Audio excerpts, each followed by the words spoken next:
Whoa, we are live on YouTube right now. Hello. Hey. Hey. And I can't see anybody in the comments at the moment, but here we go. They'll start coming in once we start talking, so. Oh, there's nobody here. Nobody loves me. Oh, they'll turn up in a bit. Right, what do you want to start talking about? What was I going to say? Yeah, we had a great day's filming on Sunday with the my brain has gone malfunction again. The Ulster American Folk Park. And the reason why it was so good is because it was so quiet. Usually on the 4th of July, you would have rows and rows of buses, coaches, and the place would be packed. You would have Native American Indians being taken over, all sorts of different, different activities going on, and crowds of people. And because it was limited, we were able to talk to the people, the volunteers and the actors there, more freely, and they had more time for us, which was great, Yeah, And I think that video was brilliant. and I don't take any credit for that video. It's the actors and the volunteers that made that video, And that lady that sang at the beginning, absolutely fantastic, She was brilliant. Yeah, absolutely brilliant. They get into they volunteers, Sam, or do they actually pay them to work there? Most of them are volunteers, actually. I thought they would be, because it's the same. It's the same with that museum back from where I'm from. They use a lot of volunteers and stuff. But that woman, when it was singing at that spinning wheel, was amazing, absolutely amazing. Yeah, I presume it was a proper traditional Irish folk song I was singing. Yeah, and that's why she was used in the introduction and stuff like that. And that's why I made a separate video. And further down the line, I will make a separate video of her just singing the song. Mm-hmm. Yeah. And I don't think I will even monetize that song, because it's not my song. I'll make that video basically for her. I won't even monetize it. It's her song, but people need to hear it, because I think it was brilliant, Yeah, it was. I noticed in your video you never actually encountered you, because what I did notice was a couple of times people who worked there actually mentioned him. I think when you were on the mock-up of when you got to the American part of the video, when you were on the dock, the woman mentioned him as well and said, I suppose I can't remember what the weaver's name was. If you see you, let him know, because Kathleen or whatever her name was, he's looking for him. Have they got somebody on site who plays you? I'm not 100% sure, actually. Because more than one of them actually referenced him. She referenced him as her husband, and then the woman who was on the docks in the American part of it said, don't forget, while you're wandering around the colony, if you come across you, to let him know that, his wife's asking about him. Good point. I thought, I wonder if there is somebody there who actually plays you. There is a possibility, but because it was scaled down, there was probably not enough volunteers there to put the whole picture together. Yeah. But certainly way back when it was, full scale, and you had the Native American Indians being there with their teepees and their bows and feathers and stuff like that, and their crafts. Absolutely fantastic. And there was one photograph, and it was kind of by accident, where one of the Indians turned sideways like that, and I just grabbed the picture. It turned out to be one of the best picture I've ever taken, and it's in storage in one of my hard drives somewhere. Hello, Jackie. How are you doing? Hi, Jackie. Hi, Jackie. Sometimes they are the best photos. The ones when they're not expecting it. Yeah, the picture basically, the photograph told a story. The facial expression, what was he thinking, and then you had all the face paint and everything. It was Yeah. great stuff. My friend last time was dressed in a traditional dress with the hat and everything, Hmm. similar to the ladies that were there in the park, but she Yeah, was dressed like an Indian this time. yeah. You know, I was expecting to see you there in your mop cap with your cleavage hanging out and a couple of tankards in each hand. That's how you should uh, have got Sam. I had my social distance world champion Yeah. T-shirt on me that day. Yes. My, hello, Seiko. How are you doing? The Oh, attention to detail. Sorry. go on, Julie. The attention to detail in the costumes was phenomenal, especially like the red coats costumes and the ladies' costumes. They were fantastic. It must cost them a fortune to do all them. What I was going to Yeah. ask Sam is, how many ghosts are you aware of that are there? Well, they're a bit iffy about, talking about ghosts. Hmm. It was just one lady that told me the last time about the activity in the Rogan house, which we didn't get to this time. Yeah. Everybody's aware about it, and my friend Lynn asked somebody else, one of the other volunteers, actually it was the trapper, about the ghosts in the Rogan house, and he kind of looked confused. How did you know about that?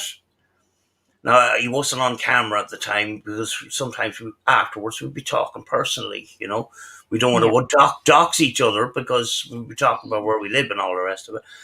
And he kind of looked and he says, how did you know about that? So the woman that was looking after the Rogan house, she talks to everybody and that, and I don't think the rest of the volunteers are kind of supposed to tell you kind of thing. Hmm. Because in Ireland, and it's the way the paranormal is portrayed as a negative, scary thing. It could affect business. People would say, oh, if there's ghosts there, I'm not touching the place. Yeah. When in matter of fact, and I made, to a couple of the volunteers, listen, this sounds more like Stone Tape Theory Hmm. than actual ghosts. Yeah. Stone Tape Theory is a projection of that ghost or of events way back. It's nothing to be afraid of. It's just noises and visions. Yeah. That's Mm. all. And audio. You just not. That's all you're going to get. You know.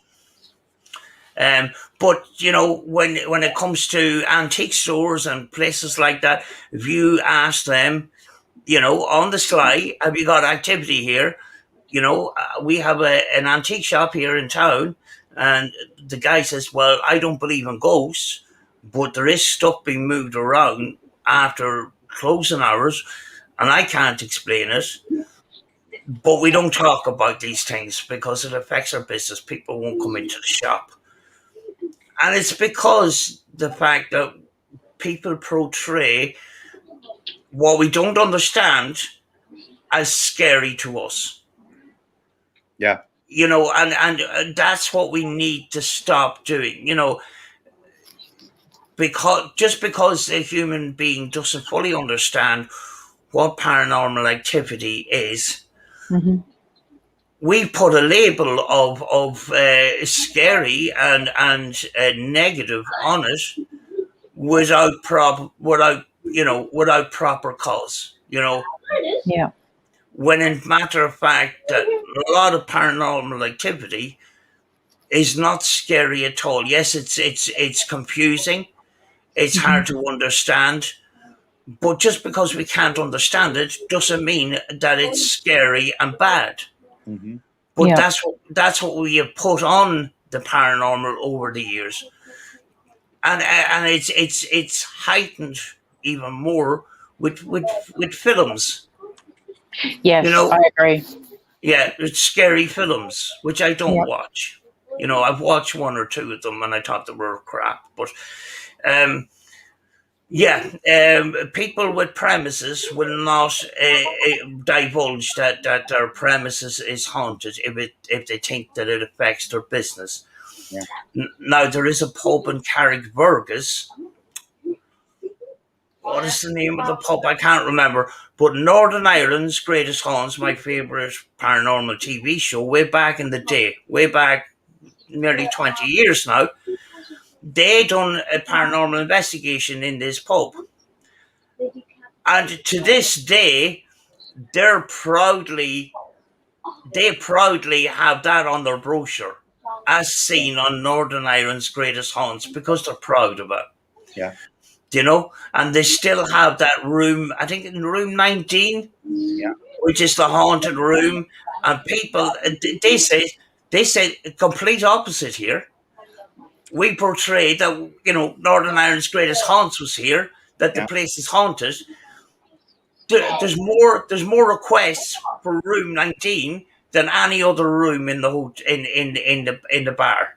You know, you know, which is crazy. Back where I'm from, we've actually two really famous ones. One of them back in Dudley. One of them is called the Starving Rascal. Now that pub was originally called something, and back in I think it was the 1800s, early 1900s, they had a vagrant actually died in the doorway. He'd been sheltering, you know, it was in the middle of winter. He was sheltering in the doorway and he died.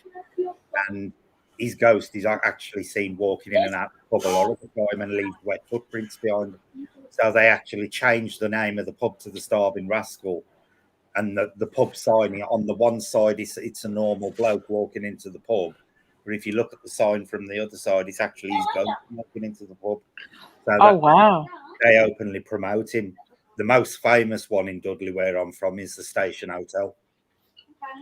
And that is the one that was featured on Most Haunted when they did the Dudley Castle and Dudley Black Country Museum live stream. That is the program where Most Haunted got their most convincing evidence ever, where they did a time lapse on a chair in the room that was move, and you could actually see it moving during, and it moved in about 6 inches, and it's a bloody big chair, sort of thing. And you know, it's full on the cabinet, sort of thing. And Most Haunted, this was before Most Haunted started to go, you know, sensational. It was the very first live stream they ever did, and that one was absolutely brilliant. Absolutely brilliant one. But the Black Museum openly promote their ghosts as well, because they do ghost tours and stuff there now. So you know, a lot of these tourist places are starting to promote it a lot more now. I want to go through the chat. Tara Bell's in the house, Jackie Evans in the house, Bruce Fry's in the house, Seagull's in the house. You're making it sound like a disco, Sam.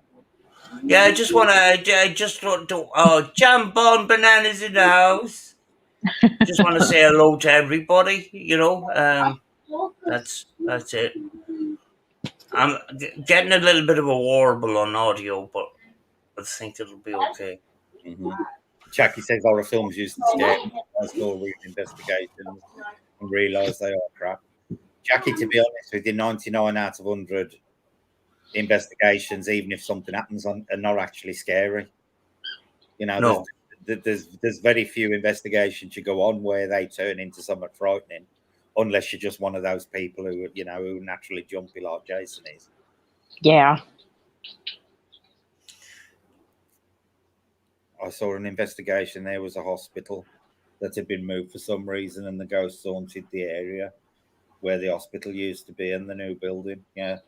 So I think a lot of the hospital hauntings are residual, because back in my hometown, there's an hospital there called Wordsley Hospital, and back in Victorian times, they used to keep criminally insane in pretty much dungeons under for want of a better word, that's what they were, in the basements of the hospital.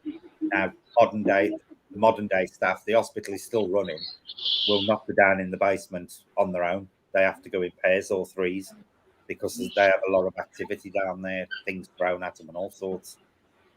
And for me, I think that is some kind of stone tape theory going on. It's something to do with the energy, because people who are criminally insane, their minds ain't working properly. They're generating tremendous amounts of emotion. And Yeah. I think it's storing in the area. But Yeah. the staff there are terrified. They refuse to go into the basement of the hospital alone. They have to go in twos and threes because they get attacked down there. We have, the Cooney Ghost House, and way back in the day when Northern Ireland's greatest haunts, done their investigation, they had a investigating team with their audio analyzing equipment and stuff like that. Not as advanced as today. And then you had Andy Matthews, and you had the psychic woman. What's her? Marion Goodfellow. Psychic woman. Mhm. Yeah. Now, in a radio interview afterwards with Andy Matthews, now I didn't discover the radio interview until after I went myself.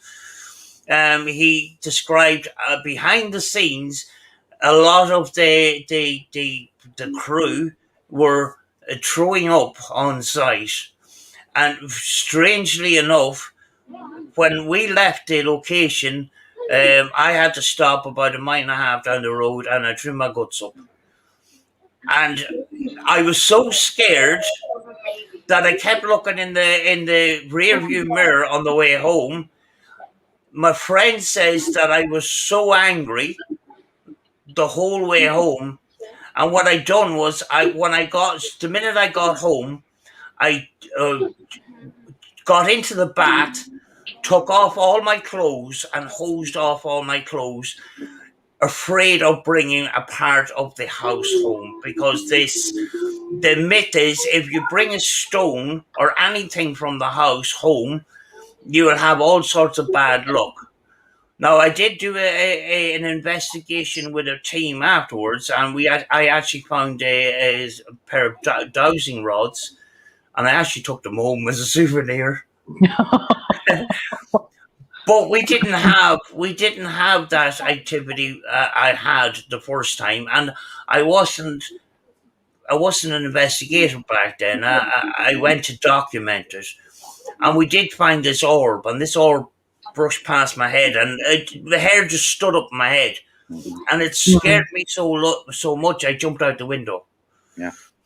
But the fact that I was sick on the way home and I was very, very angry and agitated, it was kind of weird. But the last time, it wasn't that bad.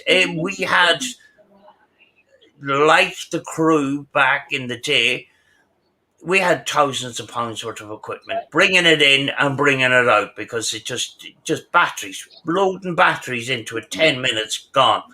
Batteries. We ended up, we had no equipment left after £1,000 worth of equipment. Yeah. And we go in with trays of batteries. And in fact, because of the reputation of this one, we left the batteries down in the car. So we had to go up and down getting batteries all the time. Mm-hmm. Have you ever experienced that, Julie, where you seem to have took back like the emotional side of things when you leave? I have. Yeah, the only time I ever had that happen to me that I can say honestly was when I went to Monte Cristo. Having said that, I was there the whole night because I stayed the night. And also when we were there, the fellow who owns the place or runs the place, Lawrence, he told us that Monte Cristo is actually on a bed of quartz underneath it, and it has ley lines that run through the front garden both ways. So it was quite active anyway, but it took me probably the good side of a week to come down from what I called like an energetic high. Yeah. And I was hearing things and seeing things for a week after. It was so weird. Yeah. Really weird, yeah. Like, I didn't believe in the crystal phenomenon of that energy until I actually held some of these big rocks. and the tingling in the hands and stuff. And I go into these craft shops now, and you've got these big massive geoids or whatever you call them, and they're hollow in the inside, and it's kind of like a crystal maze. I put my hand in there while I'm talking to the shopkeeper and that, and I come out and I've got this tingling in my hands for hours afterwards. It's quite amazing how energy is produced in that way. How does it happen? What does it consume to make that energy? Yeah. And it's one thing that I don't fully understand, even though, every couple of days I'm working with crystal because I'm rolling rocks. Yeah. I have a tumbler now, and I go down to the beach and I bring home interesting rocks and I tumble them and that. But so you have to tumble and get your rocks off, Sam. Yeah. But funny you did mention about ley lines. That was a question that we were trying to understand. Is there some sort of ley line in that particular location? But the haunted history is quite extraordinary, but there is other possibilities as well. Yeah. In fact, the woman, Mrs. Murphy, had 6 children, I think, and they were getting lots and lots of activity. The activity was witnessed by 2 priests, and eventually the priests sent them all off to America. And some people are questioning, why did the priests send them to America? Why didn't they just send them to another house? Yeah. So there is a lot of the ghost stories. Don't get me wrong, they might be okay, but way back in the day, documenting such stories was very, very difficult. A lot of it went around word of mouth. Yeah. So how much of a lot of these stories are completely are authentic? Yeah. Yeah. You're talking about people witnessing a green lady, for example, one person, and it's put into a story, but there's nobody else backing that one up until somebody else witnesses the green lady, who possibly already heard the story already, but wants to get some attention, and they claim they see the green lady. But way back, the public houses were the places to spin a yarn. Yeah. And when you spin a yarn in a public house and they're half full of whiskey, those stories end up being very entertaining. And by the time it gets from A to a Z, or it does the rounds, there's going to be bits added on to it to make it a little bit more spectacular, if you know what I mean. Chinese whisper. Yeah. Says Monte Cristo was mentioned on a world top 10 most haunted recently. Yeah, it's very haunted. His own rock tumbler out of his wife's coffee mug, and a DeWalt, I think that is, drill motor and an 18-volt battery. Yep. There's a place in one of the little towns close to where I grew up. It's in a town called Cootamundra. You're going to love that name, Brett. Yeah. It has a population of 4,500 people, and the old hospital there is a smallish 2-story building, old Victorian style, and closed down for a long time after they built the new hospital. And eventually the government decided to refurbish the inside and make it into a job centre. And it was during the refurbishment they got people to work for the dole, doing this place up. And there were a lot of stories coming out of there when it was a hospital and after, about how it was haunted and how things would move or be thrown or people would see figures. But nobody's been allowed in to investigate it. So it makes you wonder whether the stories are just little things happening and people getting scared because they've heard the tales, thinking it's something and it's not. I mean, who knows? Yeah.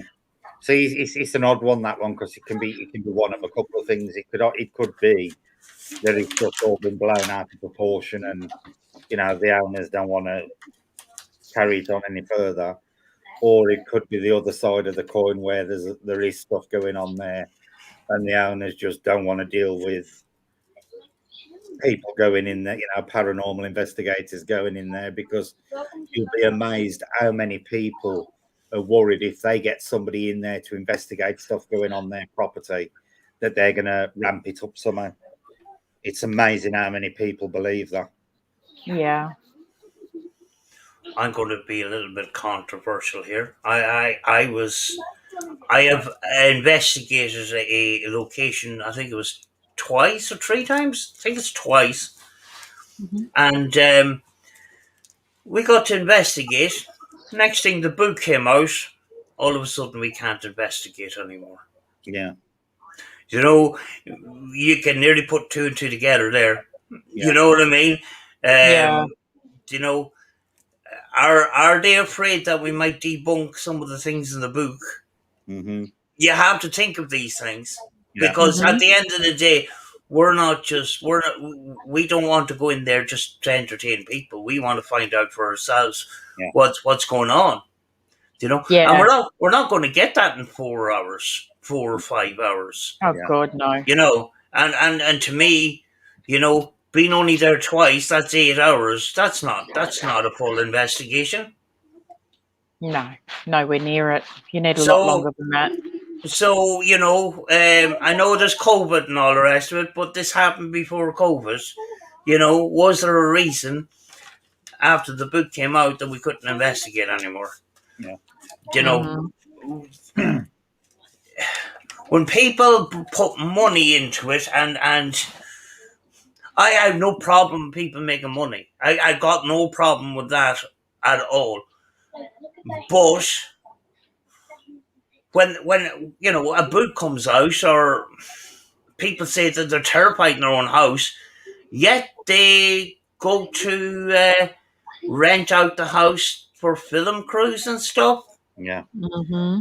And that there's something not quite right there. Mm-hmm. I mean, like, I'm going to tell it the way it is. Do you know what I mean? People might say, "Oh, there's a demon dog here in the house." Well, I'll be the judge of that. And 9 times out of 10, there's another explanation for it, sort of thing.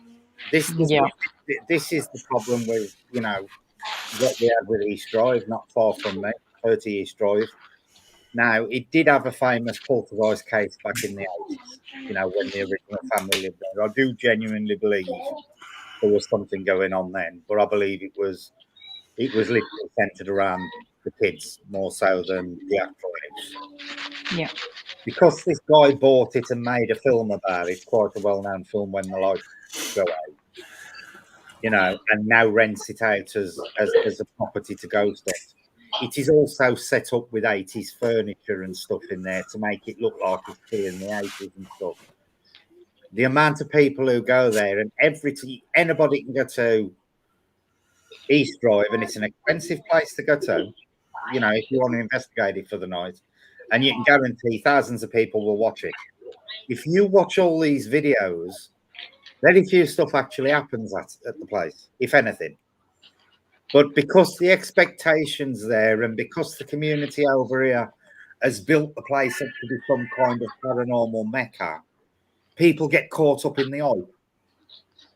But if you sit back and watch, just go and pick a random East Drive video and sit there and watch it rationally, and I'll guarantee you 99%, if not 100%, of what occurs in the majority of those videos is people saying, "Oh, I'm sensing this, I've heard that, I've saw this," but nothing is ever caught on camera or on the audio. Now, the woman next door has been proven a couple of times by teams to bang on the walls because she's employed by the owner as the caretaker, so she's got a financial interest in the place. Yeah. But if you watch the vast majority of these videos on East Drive, nothing happens. It's just what people claim they've seen, claim they've heard.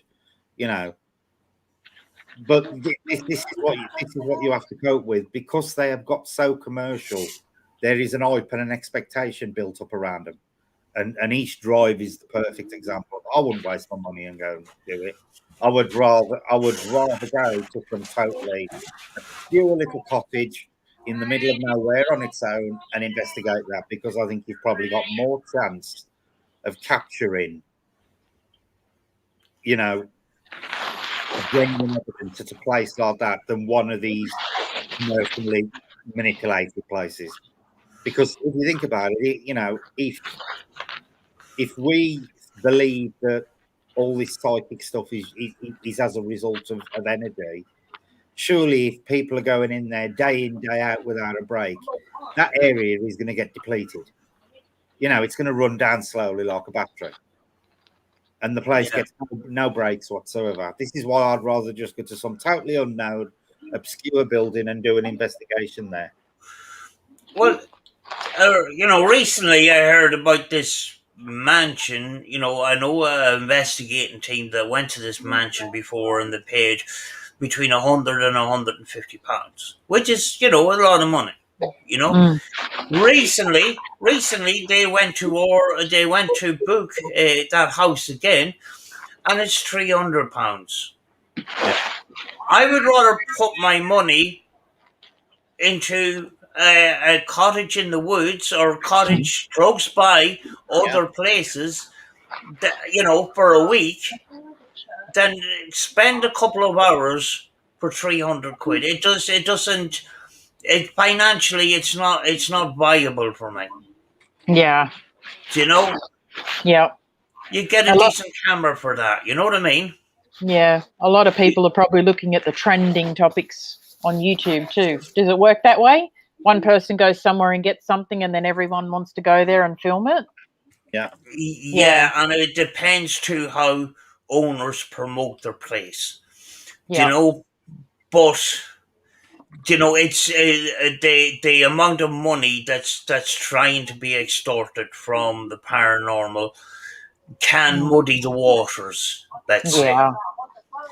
You know, when it comes to places like 30 East Drive and other places, and because, you know, TV shows, you know, for example, Most Haunted, if they go to a place, they've already put that place high up on the scale there, and the people can promote it more, as seen by Most Haunted. Do you know? And that's why people welcome the TV companies in, especially if it's a big show. A lot of people watch it. If you get people like that to come to your house, you're already on a good business level to promote your property for paranormal investigating, simply because Ghost Adventures has come to your house, basically. You know, and it's a financial. There's business going on in under the thing, but that, you know, we have to be aware that can actually muddy the waters. You could go down to an abandoned house down the road and get more activities in some of these places to promote these properties and charge lots and lots of money. You know? Yeah. Well, Monte Cristo, when I went there, I'm not sure what it is in pounds, but it cost us, I think it was 290 per person for the night. But having said that, you get a tour of the place. You get to walk around afterwards, you know, and do your own thing and whatever else. You have a 3-course dinner, all provided by them. You have accommodation for the night and access to other areas of the house normal tours don't get.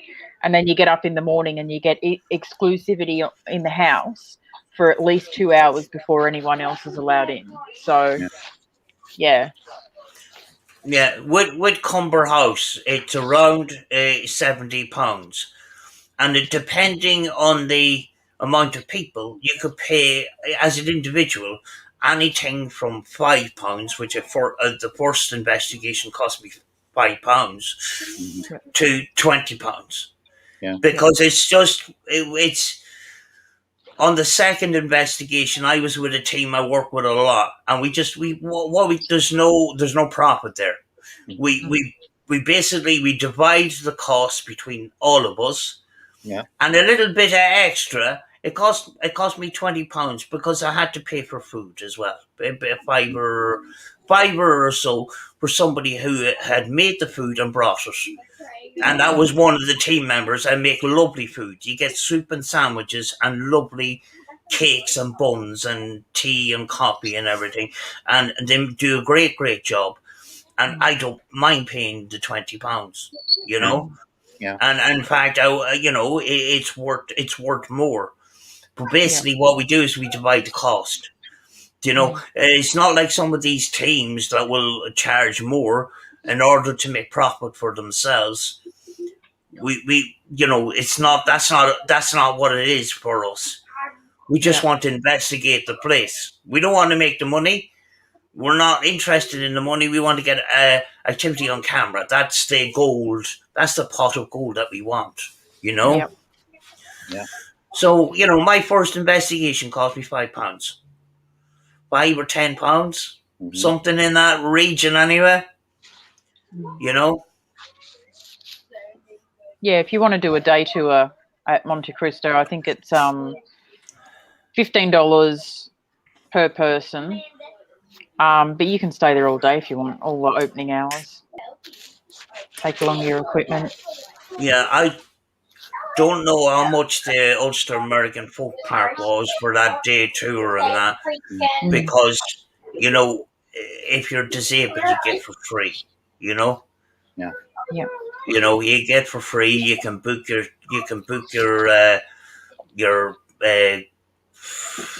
mobility scooter or whatever. There's 2 of them belong to the place, and that I booked in advance because I couldn't walk around the whole thing. There's no way I could do it. So places like that, you'll get in for free if you're on disability or whatever, and that. But when it comes to knowing paranormal places,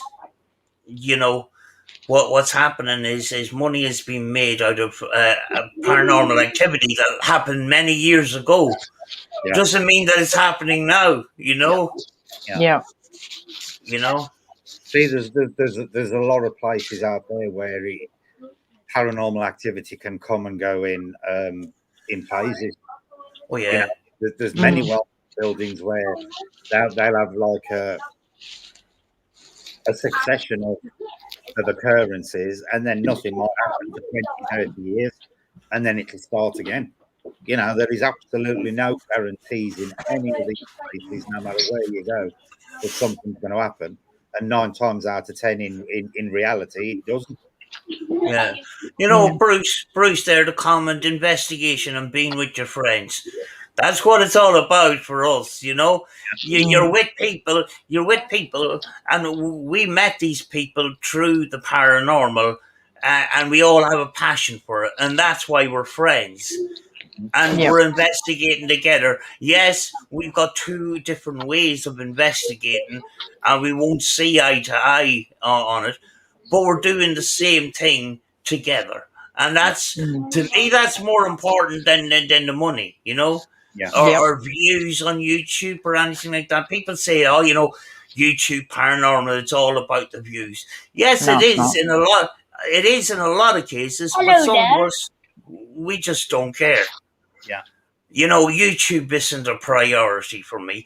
To me, is when I get old and I can't walk the way, if something happens, God forbid, if something happens, I can't, go out anymore or whatever. I have them memories that I can look back on, and of the places that I went and the things that we've done and stuff like that. That's more important to me.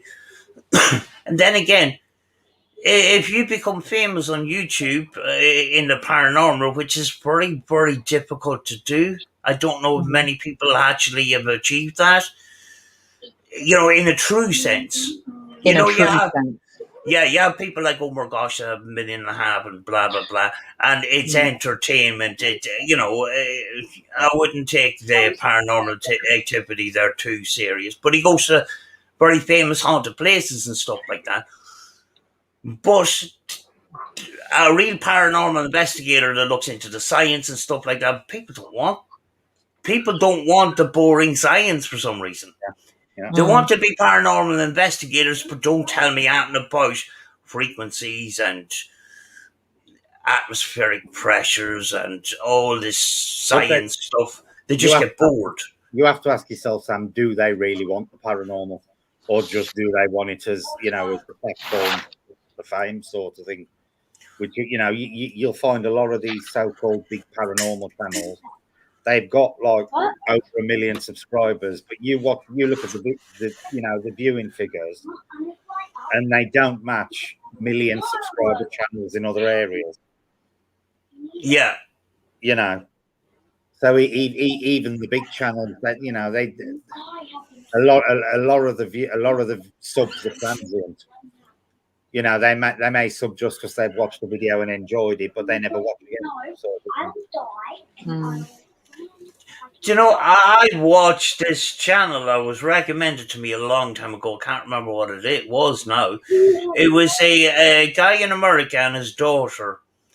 And some of the activity that they got was absolutely fantastic. I actually seen a PSP-7 that was sitting, straight up, go over on its corner and spin around and then fall, and nobody got to see it. That's the shame. That's the thing. Yeah. YouTube does not suit us in a lot of ways, because you got some of these channels that nobody knows anything about, and some of them are absolutely very, very thorough in what they do. But if you become too thorough, if you get too sciencey, if you get too ITC,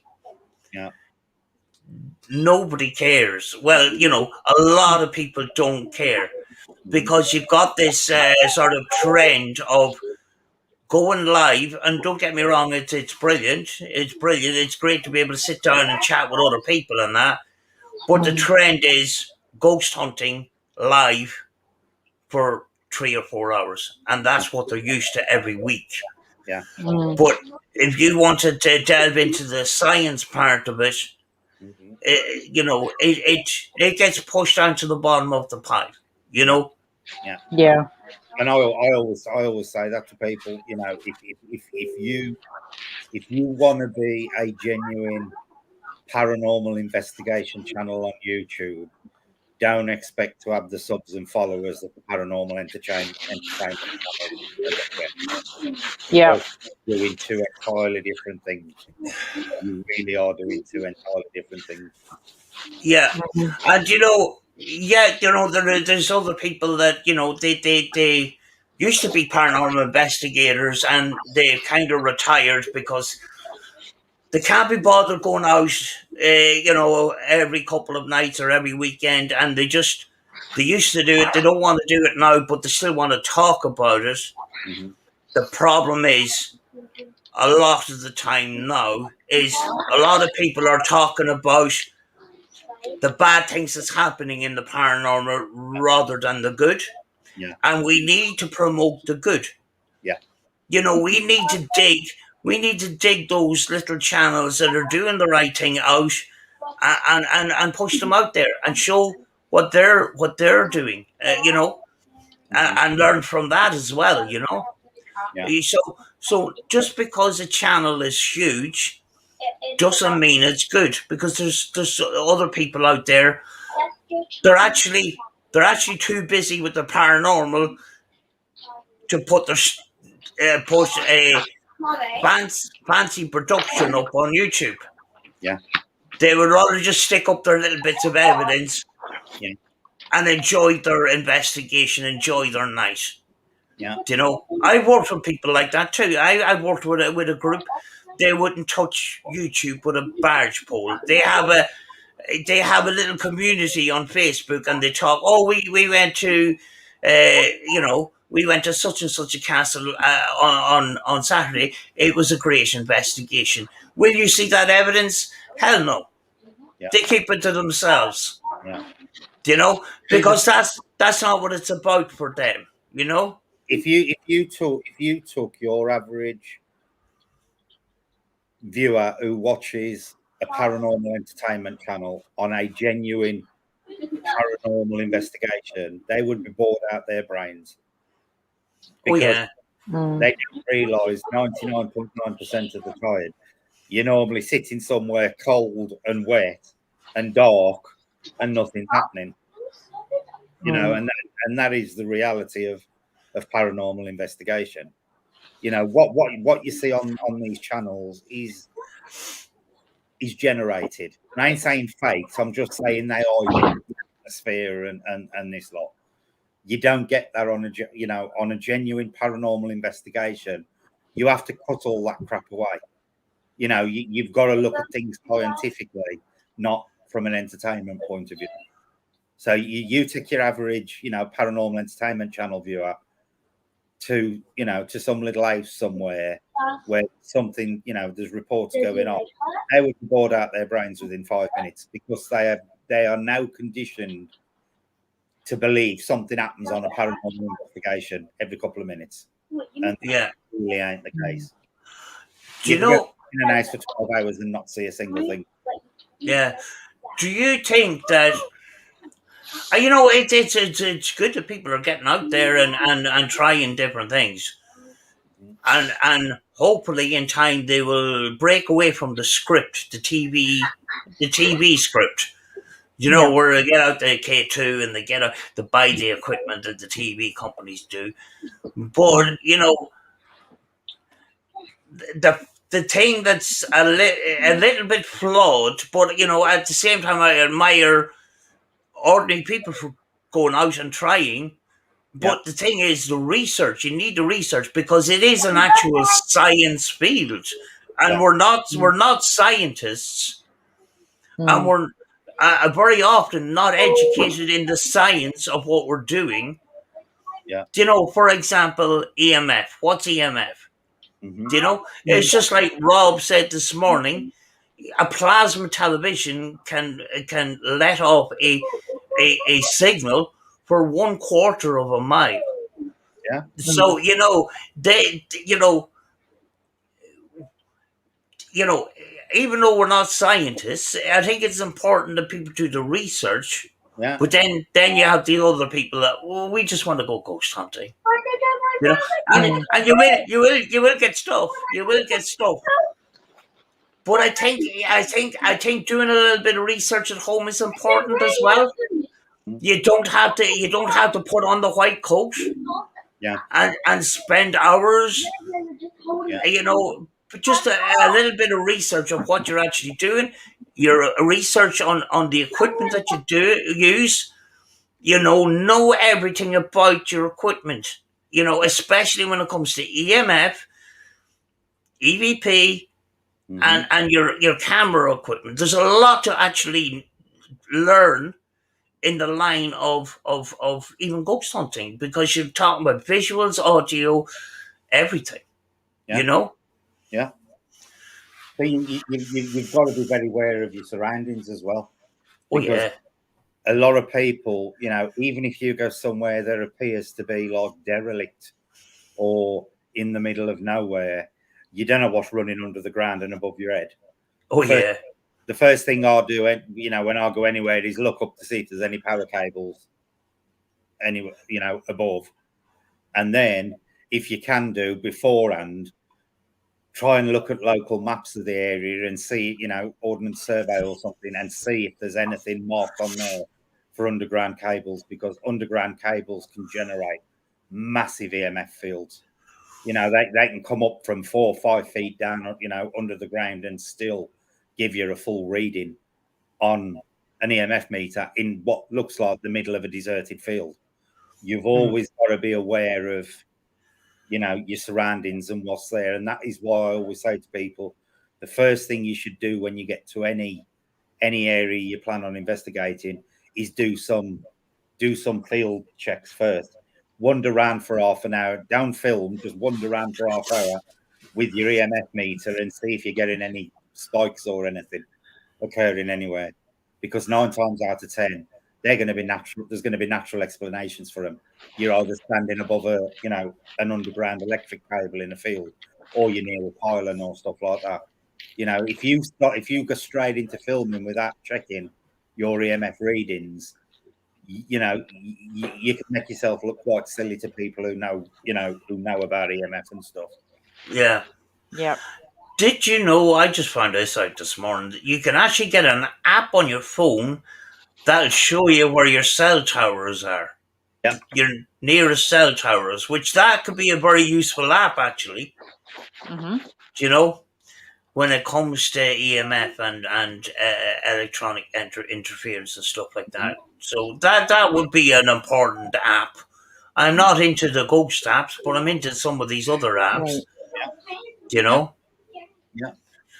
Yeah. The spectrogram is an app I'm using at the moment. To get a picture of audio and stuff like that.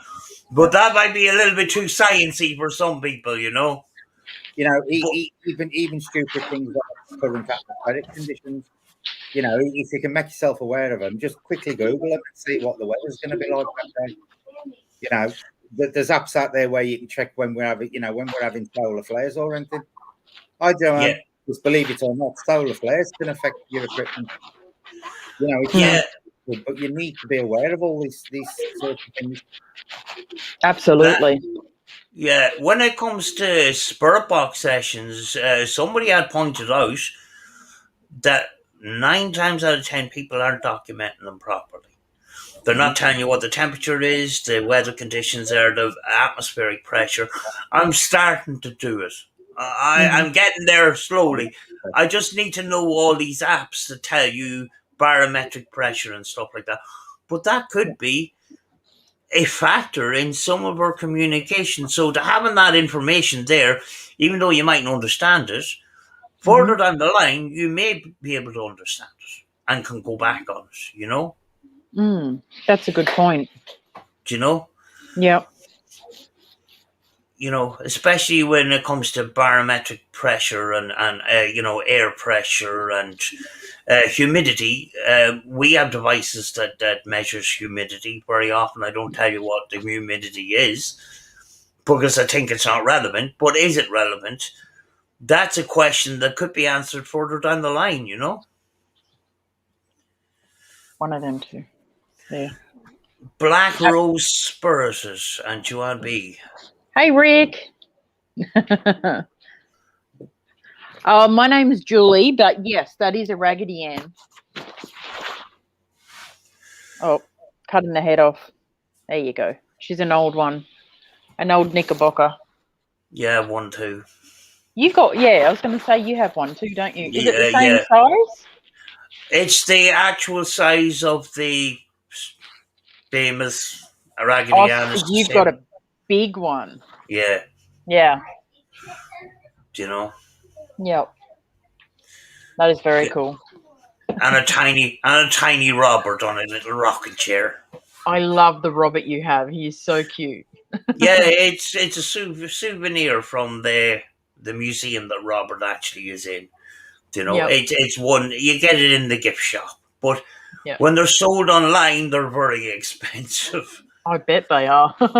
Yeah, when you buy the Robert, you get it in a kind of a clear bag with a zip bag, and inside that you'll get a postcard with a real photograph of Robert. Oh. Yeah, so I'm going to frame the postcard, Yeah, that would be very cool. Not that I have a lot of beliefs in those kind of things, but I like it because of the history, and that's why I have them. Yep. Yeah, me too. I love things like that. I mean, I never had a Raggedy Ann when I was younger. I had a strawberry shortcake doll, if you remember them. Oh, yes, yeah. They were very cool. Yeah, I don't know. I think I think that, you know, the paranormal world for a little while has been lost because they've been conditioned for so long by, you know, I mean, if you take Oh My Gosh and that, for example, they've been around a long time, like Yeah, years and years and years. And so you know, the audience has had time to kind of become conditioned to seeing it, haunted stuff, I guess you can say, in brackets, a certain way. So now, when real investigators get out there and you know, do things in a scientific way and, you know, a boring way, as some might say, a lot of people can't sit through it because, as you guys said, they have unreal expectations of, you know, what it's yeah, supposed to look like. yeah. When you think of Omar Gosh started off. He was broke. He had his house repossessed and everything, Yep. and you know he he does YouTube to put bread on the table, and now he has his Tesla and his Jeep, and his kids have got cars. He's got a nice house. He's got a holiday house, and he's got a camper van. He's got a caravan in a caravan park, and he done it all from YouTube. That part of it, he's a success with. Yep. You know, when it comes to the paranormal, maybe he's, in that way, he's extorted the paranormal to make money. Hmm. You know, but at the same time, he's highlighted places.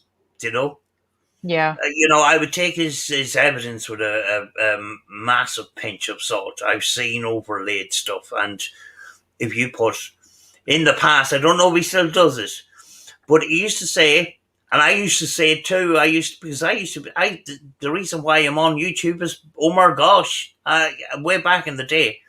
Yep. And he says, if you see anything or hear anything in the background, feel free to put it in the comments. So he's encouraging people to make comments, which gets his video out.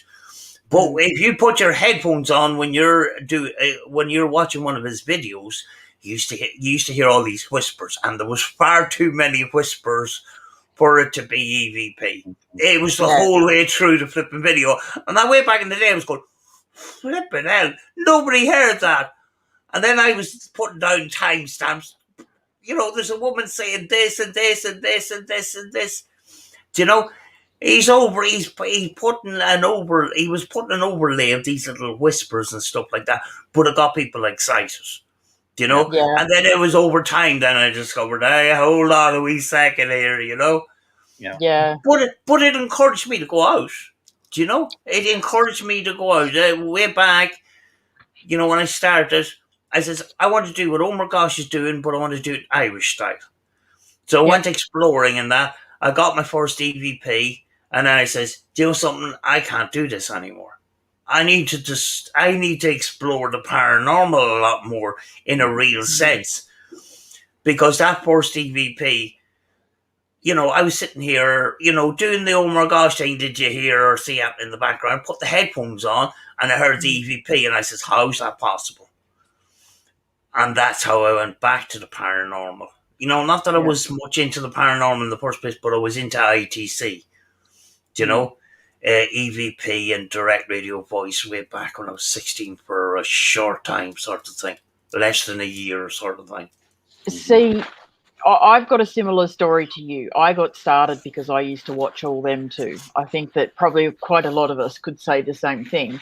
And I started out doing the whole, and to an extent, I still do it because it's become second nature, where you go out, you pull your spirit box out, you pull this out, and you do your little thing, and then you're done, and you say the same things every time.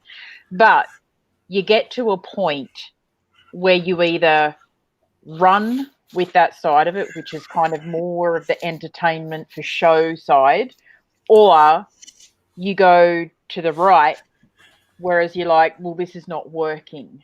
This is not what I want to do. I want to look into the paranormal further, and I want to be real. So then you veer off and you start looking into the scientific side and questioning things a lot more.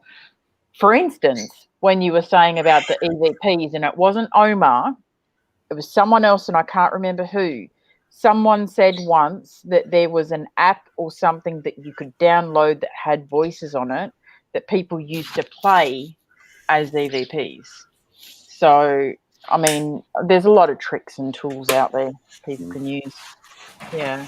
Yeah, and nowadays, what does you know what does our paranormal world in on YouTube and Facebook really mean right now? When you have these other tricks and you've got these dangling carrots of money and stuff like that. Now, I'm not saying everybody's, aiming for the money and that, but some of them are. Yeah. But if as it says before, and it was said about psychics, if you want to know the fakes, follow the money. Yeah. And, Jesse Ventura says that about politicians. If you want to know the dodgy politicians, follow the money, Yeah. But I do understand that people need to get paid for, if they're putting a lot of expenses into it, especially when it comes to locations and accommodation and food and travel and stuff like that. I do understand that. And they're making a job for themselves, Yeah. There's that part of it. They're actually making employment for themselves. But if you're going to make an entertainment,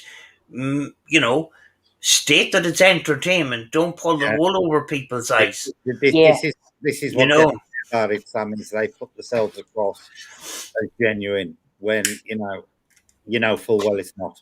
Yeah. Because they do nobody any favors apart from themselves. Paranormal entertainment actually is making money. Genuine paranormal actually is not making as much. Because this is an entertainment platform. It actually doesn't suit us in a lot of ways. Yes, there's videos on education of all different types, how to make things, how to do things, and stuff like that. When it comes to the science of the paranormal, it's not as clear cut. It's very hard to find the old and the basic science of the paranormal, if you know what I mean. It's very often pushed out, which is sad, and that's why sometimes I have to turn to books. Books and journals. You're going to drink then. Booze. No, I don't. Sorry, turn this.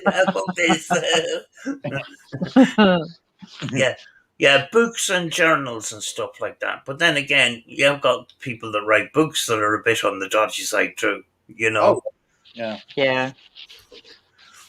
There's books out there now written by some of these people who, how to become a ghost hunter. And I've got to be honest, it's a term I'll use, but it's a term I don't like, ghost hunter, because it makes it sound like you're out there with a gun shooting them or trying to sort of thing. Yeah. It's kind of weird actually. When you think of it. If you read some of the advice in them, you do have to laugh. Without a doubt, you do have to laugh at some of the things they actually suggest. Yeah, when you go to a location and an object moves or a door slams, doesn't automatically mean a ghost came in the door. Hello, open the door and stuff like that. Yeah, we have to look outside that possibility. We have to be a little bit more, look outside. Just people think that when I turn on a spirit box, that all the spirits will go, hey, Sam's turned on the box. Let's go into her house and chat to Sam. Yeah. Don't think it works like that. It's these communications could come from anywhere. They're not necessarily, Sam must have hundreds of ghosts in her house because she's doing all these spirit box sessions every day, so they must be piling into her house and speaking to her, and that doesn't work like that, I don't think. No. That was my initial impression way back in the day, that when you turn on a spirit box, the ghost comes over, hey, how you doing? And their voice box is basically the radio, but it's a way more complicated than that, and we still are only at the very, very basis of this kind of communication and that. Will we fully understand it? I don't think so. No, There's I don't all, think so. every time you come up with a question, you get answered with another question. Yeah. And there's more and more questions, you know? Yeah. Yeah. Yeah, you got to ask yourself, are we supposed to know everything? And I don't think that we are. I think there are some things that, I don't think we are. No. But it's entangled with other possibilities. Yeah. You know, people think that, paranormal investigating is all about the ghost side of things. It's way, way more complicated than that. There's loads of rabbit holes, you know? Absolutely. Do you know? See, that thing you've just said about the houses, that applies to equipment as well. Like when we were having that conversation the other week with Danny, when we were talking about attachments, and I said, it doesn't necessarily mean that something is attached to it. Like when he turned around and said, oh, and the board flew off the table, so it was obviously demonic. This is the type of thought process you've got to get away from. People have got to be more fluid in their beliefs and not just stick their religious beliefs on it, because a board flying across the table could be a number of things. It doesn't mean a demon's possessing the board. It could be poltergeist activity. There are hundreds of cases out there where people have experienced physical objects flying through the air. No demons connected to them whatsoever. And people need to expand the thinking outside of what a lot of these big entertainment channels are pushing at the moment, because in the paranormal entertainment, every growl's a demon, every dark figure's a demon. Everything that flies through the air is a poltergeist, and it simply ain't the case. Yeah. There are many other paranormal phenomena out there that could easily as be accountable for what's happening. Yeah. And particularly on the religious side, I always say to people, keep your religion out the paranormal, because they are two separate things. If you're not prepared to suspend your religious beliefs, you shouldn't really be in the paranormal, because you're already starting it with a bias. Yeah.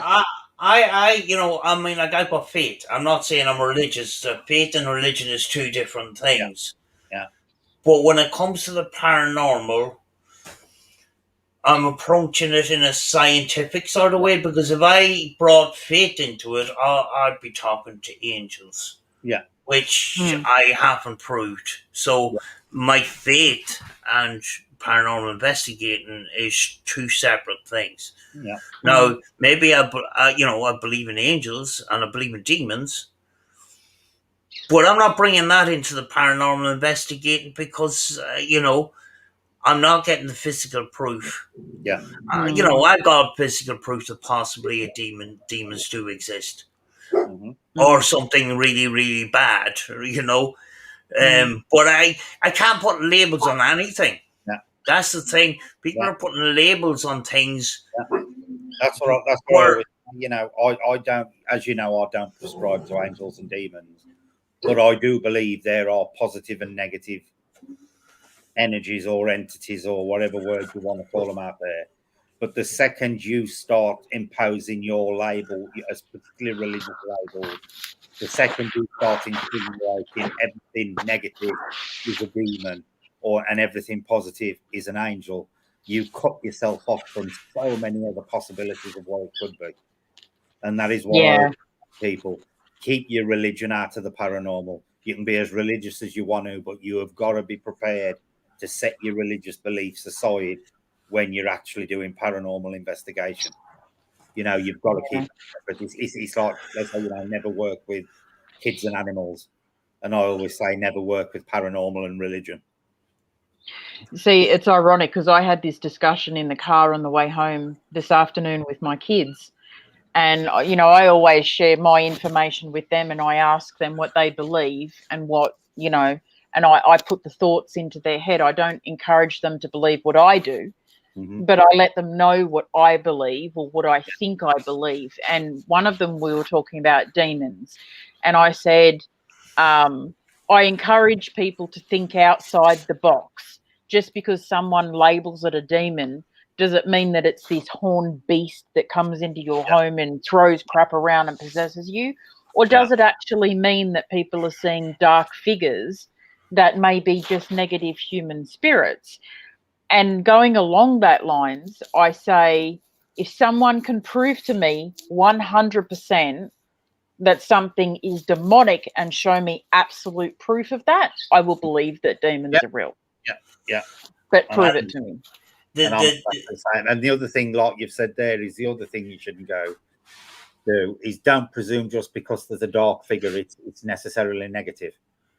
No, it could be anything, but I was using that. For all we know, it could be something that can't literally, that is the only way it knows how to show itself. It could be perfectly neutral or positive for all we know. Yeah. That is just a physical way of manifesting. Black and white does not show positive and negative intent. Because, I have experienced things. There have been bright lights that have turned out to be quite negative, and I have experienced shadow things that have had no negativity attached to them whatsoever. People have got to break away from this dark and light type of, and all this love and light crap, because light does not necessarily mean positive. It's just a balance. That you can't have light without dark, and you can't have dark without light. But there again, dark and light don't equate to good and evil. Yeah. Do you know the great thing about all of this is we've only scratched the surface, and we have we all have a long way to go, because very often when you get, you're going to get on Saturday and Sunday nights, weekend nights, Friday, Saturday, and Sunday nights, loads of ghost hunters going out doing their investigations. Everybody's looking at it live, looking out for things, taking screenshots, putting it on their Facebook page, and that's all. It's all data. But the thing is, we at some stage need to move a little bit more forward when it comes to things like EMF and stuff like that. Yes, people have their little EMF detectors and they're getting the spikes and that, but we need to trace the source. We need to go further than just saying, "Whoa, we're getting spikes on the K2 and spikes on the EMF and all the rest of it on response to asking it and stuff like that." But 9 times out of 10, that source is not being traced. Now, the equipment's probably a bit expensive, but when it comes to paranormal investigating, that's where we need to be going. We need to be tracing where's these EMF signals coming from. We need the oscillators that tell us, is it a radio signal? Is it a cell tower? All these things. We need to trace all these things, and we're not doing that at the moment. A lot of us are not doing that. Most of us are not doing that. So, that's why people like scientists, engineers, electrical engineers, audio engineers, and people experts in photography and film. We need more of those. That's what we need. We need more of those. We need to learn from these people too. At the end of the day, we watch the TV. Well, a lot of us watch the TV shows and say, "Why I want to do this?" And then when we start doing that, we start picking holes in it, and we branch off with trying to do it our way. Thinking outside the box. Don't follow the script all the time. Try to break away from that script, that TV script. Break away from it. Think for yourself. Do it your way. Yep. Now, you might get slated for it, but if you make an effort and think for yourself, God knows where you'll end up. You could end up in a direction where it's going to be brilliant, or you could end up you could end up uh, hitting a brick wall. But that's what it is, you know. Yeah. But thinking outside the box, trying different things. If it doesn't work, it doesn't work. Try something else. Yeah. You know, Exactly. break Like away from that. Break away from that TV script. You know, that's important. I think. Black Rose has put there, that's exactly what I'm mentioning. A person who dies with a bad attitude still has it until they cross over. I personally don't agree with that statement, Black Rose. And this is just my personal belief. I believe that when a person passes over, they retain their character. So if they pass over as an arsehole, they remain an arsehole. And one of my catchphrases that people know me for is, I always say, I don't believe that people turn into Mother Teresa when they die. I believe you retain your character, and if you're an ass when you on this side of life, you're probably going to be an ass on the other side of it as well.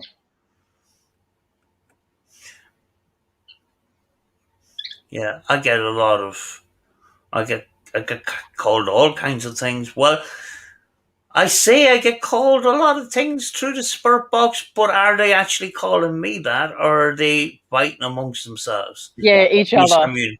Yeah, Exactly. you know, calling each other an asshole, you know, Yep.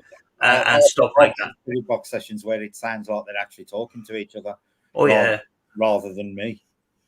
Yeah. You know, that they answer each other and stuff, and it gets quite funny sometimes. If you listen, it does. It can be quite entertaining. yeah. Frank Sumption believed in just turning on the box and listening. Yeah. Not putting much input into it at all. You know, the reason why we put input into it is we're looking for responses to our particular questions. Mm-hmm. Yeah. But when you've been doing it for, you know, nearly a year every day, I guess they get sick of your questions because how do you generate so many different questions? Exactly. Very often now you look at a spur box session of mine. I'm asking the same flipping thing, and they must be sick of me at this stage, you know. Yeah. It's good, like, though, when you start to question the way you're doing things and changing it up into like a non-scripted method. Like even when I have a spirit box running now, I'm constantly thinking in my mind, how can I word this in a way that it's not directed at one entity? Like, for example, instead of going, who am I talking to in spirit? You turn around, you say, what entity am I speaking with? Or what is it that they call you or something? Changing the way that you're speaking to them. Yeah, Mm. yeah. Very often, what we try to do is we try to ask the same question twice in two Hmm. different ways to try to get the same answer in two different ways. But the thing is, for me, it doesn't work because often I've done that, and they say, "I told you first time." And they won't say, you know, it's happened lots of times. I told you already. Yeah. And sometimes they'll tell you, I told you already. And I said, I didn't flip in here the first time. Yeah. Because even those people, you know, these veterans of ITC, the people, a lot of these people that they're confined to their houses, you know, and they want to get involved in the paranormal, so they turn to ITC because they can do it in their house. And they even say, we don't pick up a quarter of actually what comes out. And that's why reviewing afterwards is important. Recording is important, all that kind of thing. But very often I've got answers to questions already, and I ask them in a different way a second time, and they say, "We flipping told you already. Like, are you not listening to me? Yeah. Do you know?" I Yeah. actually did a spirit box session once a number of years back, and halfway through it, I asked a question, and I was basically told, "Shut up, we're discussing it." And that was Yeah, basically what was said through the box. "Shut up, we're discussing." Wow.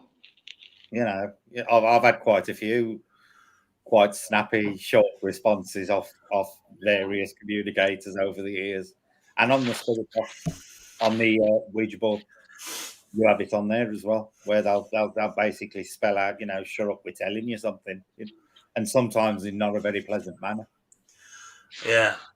I remember the last time that it sort of shook me to the core. Well, not the last time, the time before. We were in this tin hut on Dunry Fort. And I was getting paranoid. And I wasn't paranoid for paranormal activity. People on site. I thought maybe there's people sneaking around on site and they're going to sneak up on us and scare the shit out of us.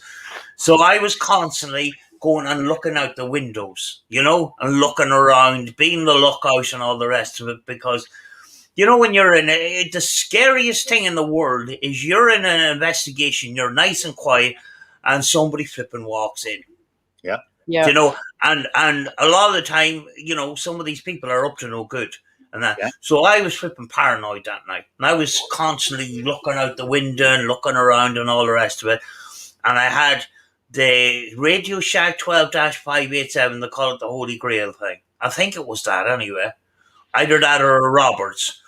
But it was scanning away. I could hear the rhythm, and next thing, you're looking out the window. I was just a big long, one big sentence, and I'm going, oh my God, just after I came from the window. But it wasn't documented at that stage because I was off camera when I was looking around. Oh. But it went out of rhythm. It was, there's little bits coming through, and next thing you're looking out the window, and I'm going, you may go, oh jeez, and it was a completely different tone. It was a lower tone, and it was you are looking out the window. 5 words, I'm going, wow, and the adrenaline kicks in and everything. Yeah.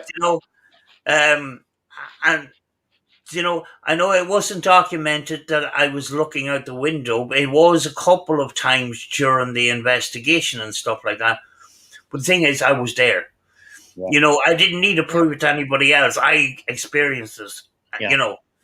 Sometimes we pick up these things.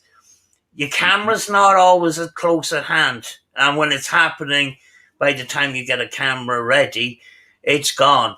Yeah. But very often we document things in our mind that we've experienced that we will never be able to share to everybody because it's a personal experience. And very often the personal experiences, there's more in it than going out purposely, with your camera and stuff like that, Yep. Mm-hmm. Right. This is a coffee morning, so I'm going to go and grab me a coffee. I'll be back in a second. Go for it. Yeah, we take turns. I'm just writing down so that I can kind of start doing this as well. And even if it's just spoken at the beginning of each video that I do, temperature, time, date, weather, wasn't it? Temperature, time, yep, date, possibly wind conditions and wind speed and wind direction. Southwesterly, north, blah, blah, blah. Yep. Barometric pressure. Yep.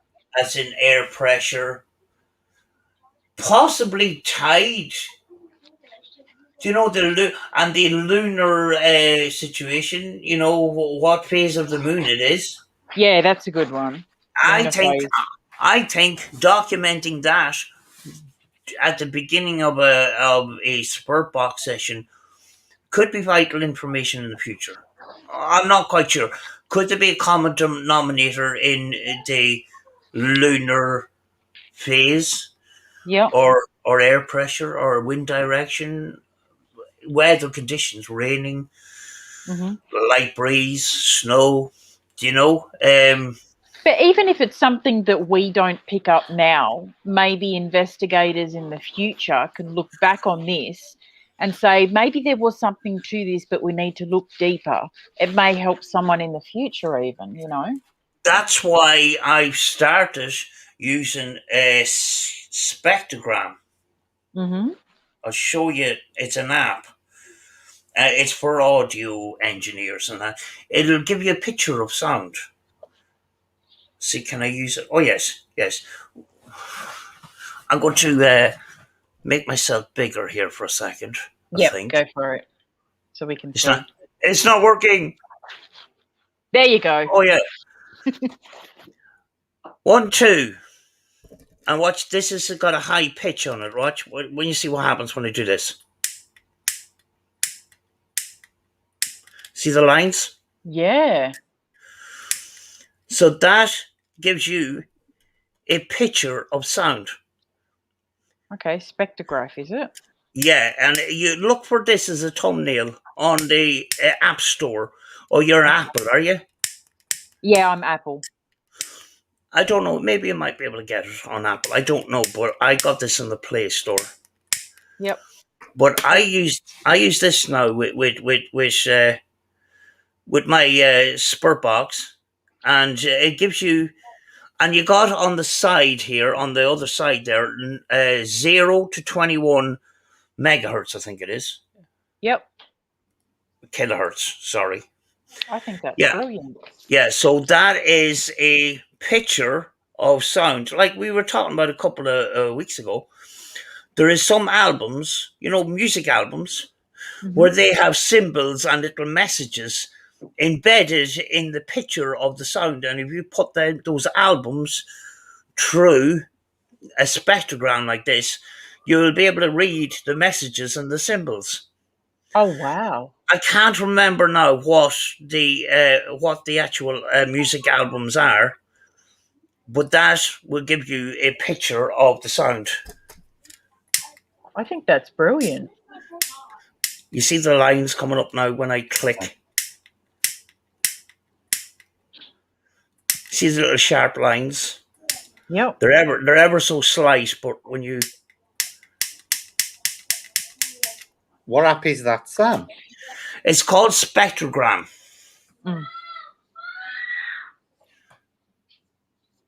I'll have to have a look at that later. I think it's flipping brilliant. Now, I don't understand frequencies a huge amount. I'm learning. But I think that might be important data in the future for us. Yeah. Where it gives you a picture of sound. I've tried a load of different things. Let's close that door. Which basically, for me, just oscilloscope and audio glows and stuff like that, where you got the flashy lights and when you talk, you got... And I've got a decimal meter. This is just an entertainment kind of thing. Say if you didn't want to go on camera and you just wanted that, that's just, to me, there's nothing scientific about it. But I have, it's a decimal meter, which is pretty cool. And a vibration meter as well, but this is a decimal meter. It'll give you the decibels. Now, the best way to use this is actually make sure that you have a... Works. Yes, I think that's cool, actually. So if you were in a building or something and you were sitting there quietly, just trying to pick up EVPs, and you got an EVP through the camera, by rights, it should pick up on that as well, shouldn't it? Exactly. Yeah. So there's, it will be, it's very, that's what I was saying. That could be very, very useful for, even if you're sitting quietly and if you pick up an EVP, you'll be able to measure, where it is and that. And say for reviewing EVP work, where you're going through a lot of EVPs and that, just look for the little jumps, Yeah. And you're able to pinpoint those little EVPs a lot quicker in that. But that might be data that, in the process of learning, further down the line, you can go back to and say, well, I understand it more now, so I can we got the data here. I can work on that. Yeah, exactly. When it comes to sound and frequencies, there's a lot of stuff. There's people working on you know blue noise, grey noise, Yeah. um, all kinds of different pink noise, and trying to learn the properties of those. We have to listen to the audio engineers. So sometimes even talking to seeing audio engineers on YouTube when it comes to sound and music and stuff like that, you can sometimes pick up information from them. Like I have picked up the information on Zoom and Tascam through the musicians and stuff. You know. Mm-hmm. I'll be right. Remember, me and you, Brett, we've had our preferences with Zoom and Tascam. I prefer Zoom. You Mm-hmm. prefer Tascam. Guess which one is the more quieter recorder? Probably the Zoom. No, it's Is it actually Tascam? it's actually the Tascam. Is it? The Zoom has more features, but it's a little bit more noisier than the Tascam. Yeah, I love my Tascam. And this is coming from an audio engineer. So the Tascam is actually quieter, Yeah. the quieter background noise recorder or internal noise. Yeah. Zoom tends to have a little bit of noise, but it's got more features. Yeah. So, not to say Zoom is bad. You got your preferences. You got more features with Zoom. Yeah. You got quieter internal noise with Tascam. Yeah. And I've got both. I've got Yeah. both. When Julie comes back, I'm going to go and get my coffee. So I was dying for a coffee. Have you tried plugging that spectrogram into your spirit box yet? Oh yeah, I have. Yeah, what you need. I was just going to get to that. Let me see. An ordinary jack. Where am I? There's your ordinary. I'm going to make myself big again for a second. Mm-hmm. Please work.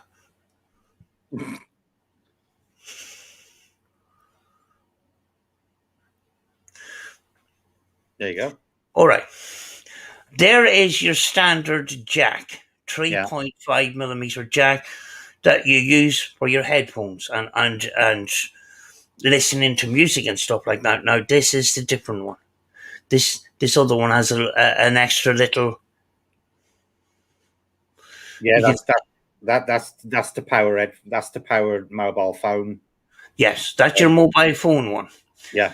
This particular jack is the other side of these headphones.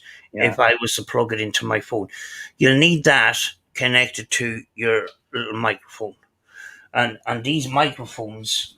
I'd have to do it with USB-C, Sam, because I've got no jack on my phone. It's a USB-C. Yeah, I haven't tried that yet, but yeah, it will use its own. It will use its own microphone, but it can use its own microphone. Mm-hmm. But because I've got a separate jacks and stuff, and these are always useful. Yeah. Where you can put two jacks in one place. Yeah, I've got a couple of them. Yeah, So if you're into ITC and mucking about, mm-hmm. It's good. It's good to have some a few of these. You'll get them for £1 or £2 on eBay or Amazon. They're not very expensive. Yeah. It means that you can plug in two jacks into one jack. But yeah. Now after Julie comes back, I'm going to go and get my coffee. Massive tanks. There's 9-10 people have come in today. Absolutely fantastic.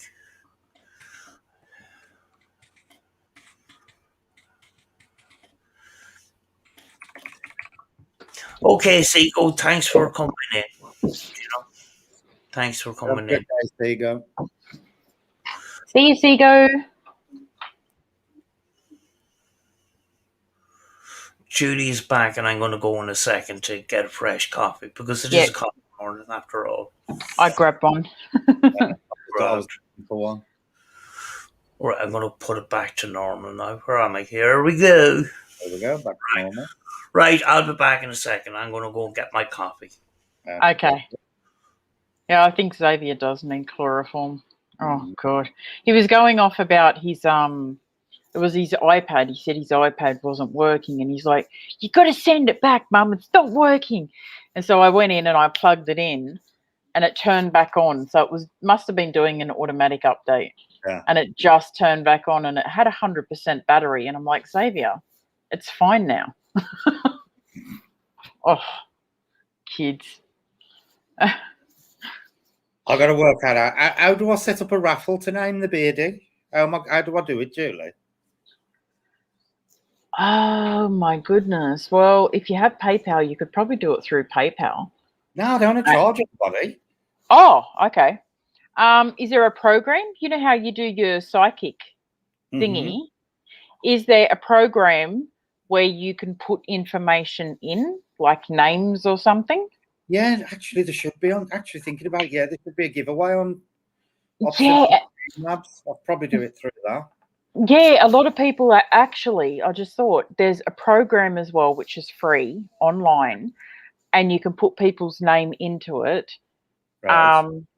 And you press a button and it automatically goes through and just chooses one at random. I'll have to have a look then. I'll have to do that on the stream when I get in. I've had some more stuff come today, folks. So I've got to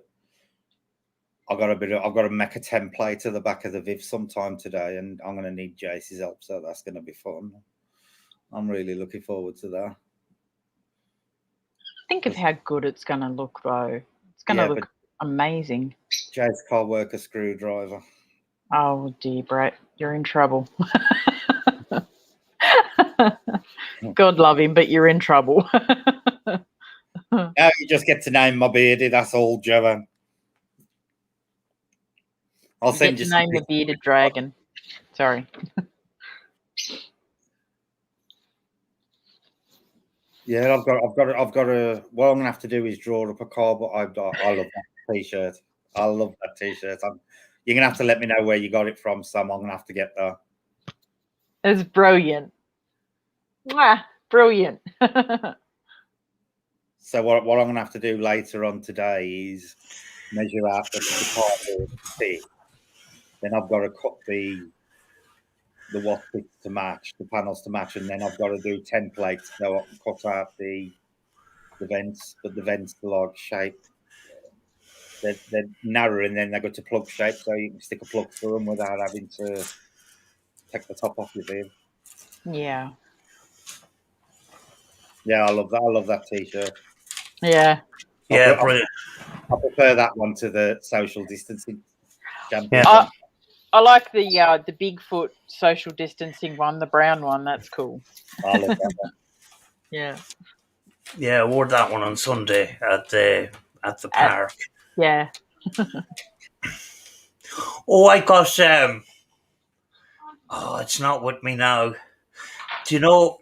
I don't know if you're familiar with Father Ted, but I've got a T-shirt with cows, and one it says above one of them, small, and the other one says far away.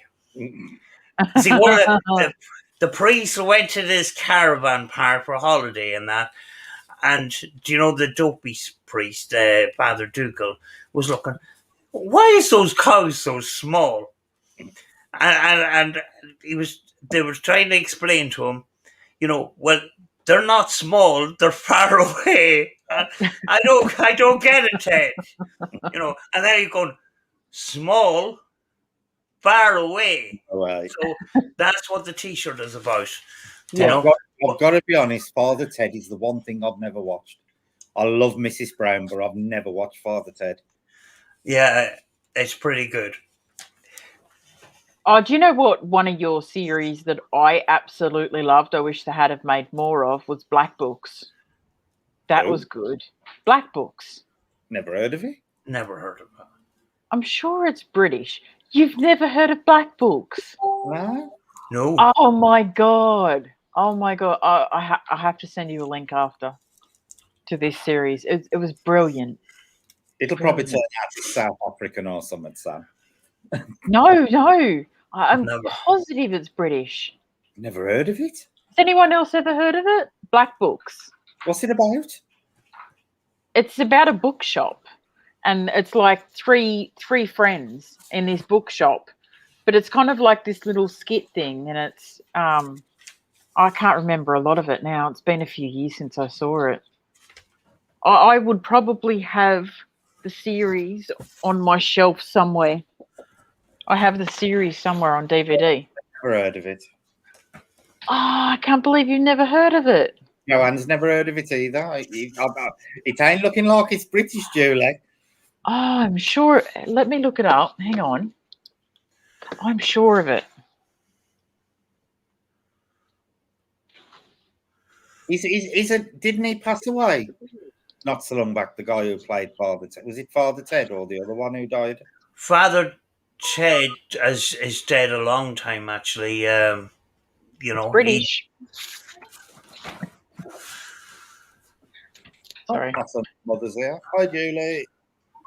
I don't know if I don't know about Father Jack. I'm not quite sure. I know Dougal. I can't remember his real name, but what he got, he's a stand-up comedian and stuff like that. Yeah. He's still doing work on that. Don't know about Father Jack, but Father Ted is dead many years. I would love to go with Mrs. Brown's Boys, but to get a ticket to go and watch it, they're like gold. Yeah. Killing the Scully was another one where Pat Short played three or four different characters. Yeah. And very often he's talking to himself. You know, he's one character talking to another one. Absolutely fantastic. And he actually, I think he owns the production company that for Killing the Scully. You know? Very good humour in that too. I'm going to find out what country this Black Book is from. Do you have Netflix? We do, but I don't watch it. Okay, well, it's on Netflix. Recently, but I refuse to pay £13 a month for it. I think it's disgusting. It's a British sitcom. Okay. And it's got one of the Shaun of the Dead actors in it. Which one? Maybe he was like Dylan Moran. He co-created the series, sorry. So it has Dylan, actually, Dylan is the I'm sure he's the head book guy, owns the bookshop. And then it's got a girl called Tamsin Greg, and then Bill Bailey. Never heard of him. I heard of Bill Bailey. Comedian? Yeah. Yeah. But I've never heard of Black Books. Never heard of it. Never heard of it. Oh, if you come across it, you got to watch it. It is bloody brilliant. If I had it right near me, I'd show you the cover of it.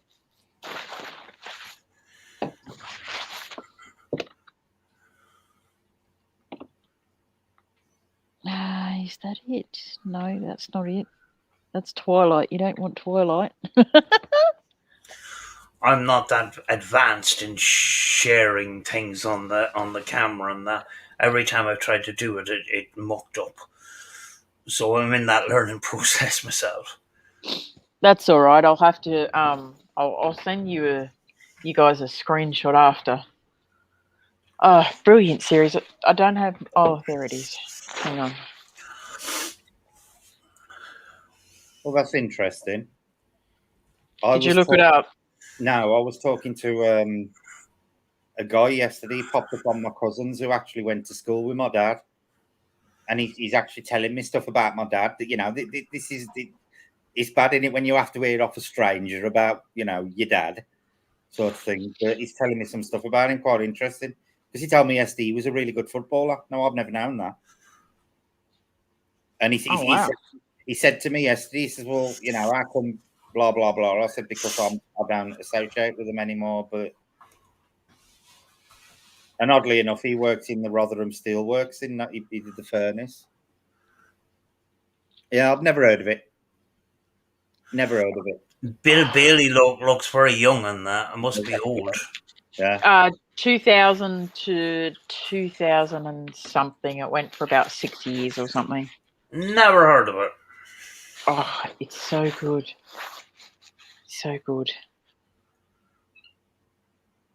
Black books. Mm. It's funny, something from your side of the world, and you've never heard of it, and I have. Yeah.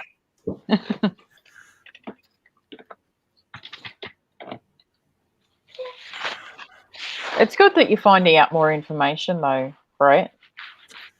Yeah. You can start, keeping notes of this and.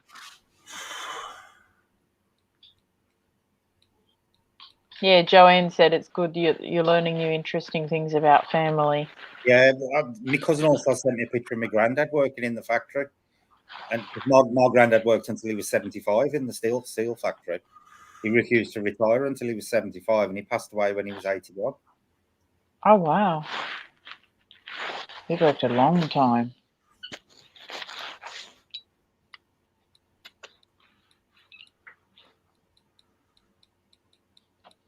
Do you know your grandfather's name? So you could trace your tree if you wanted to that way?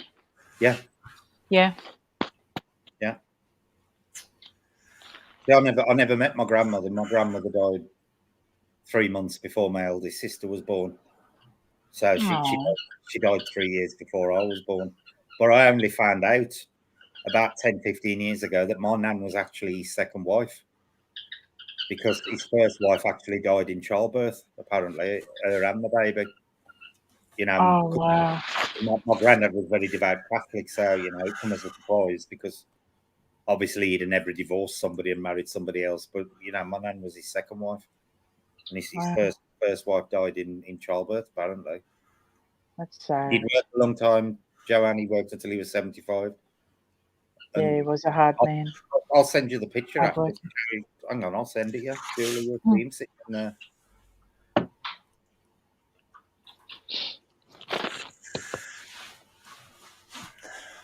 Is it your mum's side or your dad's side you take after, do you think?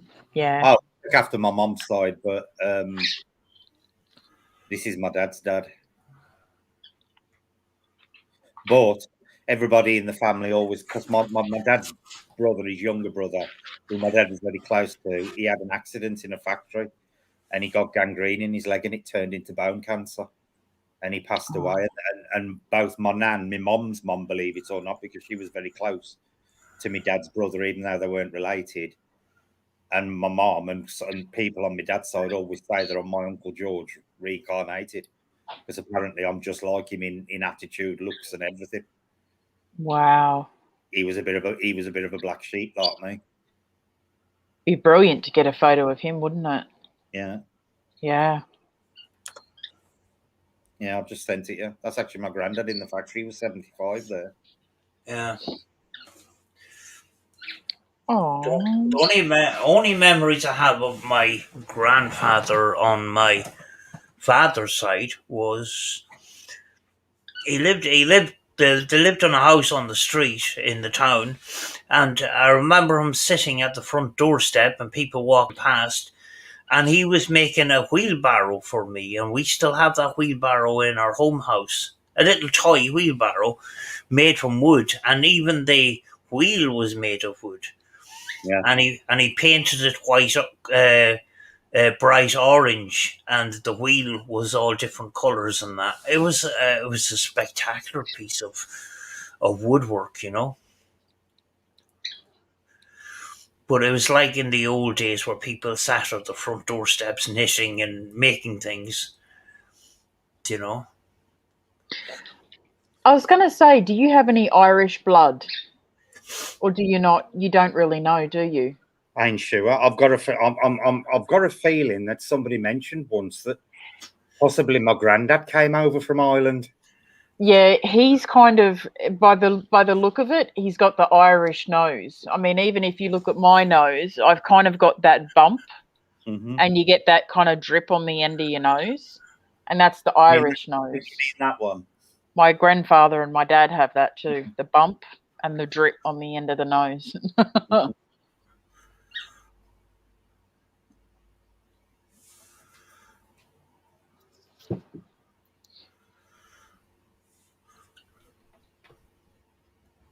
Do you find many people have it over there, Sam? What, the nose? Yeah, the Irish nose. I've never Never looked. looked. It's not one of those things. Yeah. The thing that normally distinguishes the Irish is red hair, pale skin, green eyes, and the ability to drink copious amounts of Guinness and whiskey is normally what associates, distinguishes the Irish. Yeah. Yeah. Now, I've lived many's a year away from my hometown. But some people, the minute I start talking, they'll say, "You're from such and such a town, aren't you?" And I go, "How'd you know?" I says, the little twang is still there from a particular town. So every town has a different accent. Yeah, same over here in England. Here in Derry, I'm still trying to understand their language because they talk like a PSP7. In Strabane, they talk like a PSP7 on the fastest setting. And sometimes backwards. Oh, God. Yeah. Sometimes it's one of them things that, when they swear at somebody, people say F off. Yeah. In Strabane, they say fuck away off. Yeah. Like, Oh, wow. That's right, yeah. Julie's cousin, my son's mother, he's married to an Irish woman. They live in, he emigrated to Sydney. Oh, they're in Sydney. Yeah, and then his sister moved as well. So both of her cousins now live in Australia. Oh, wow. I think I have a Scottish connection, I think. I've got it's definitely Welsh on my mother's side. But my dad's side, I know very little about, but I know my uncle, my dad's younger brother, actually did do the family tree.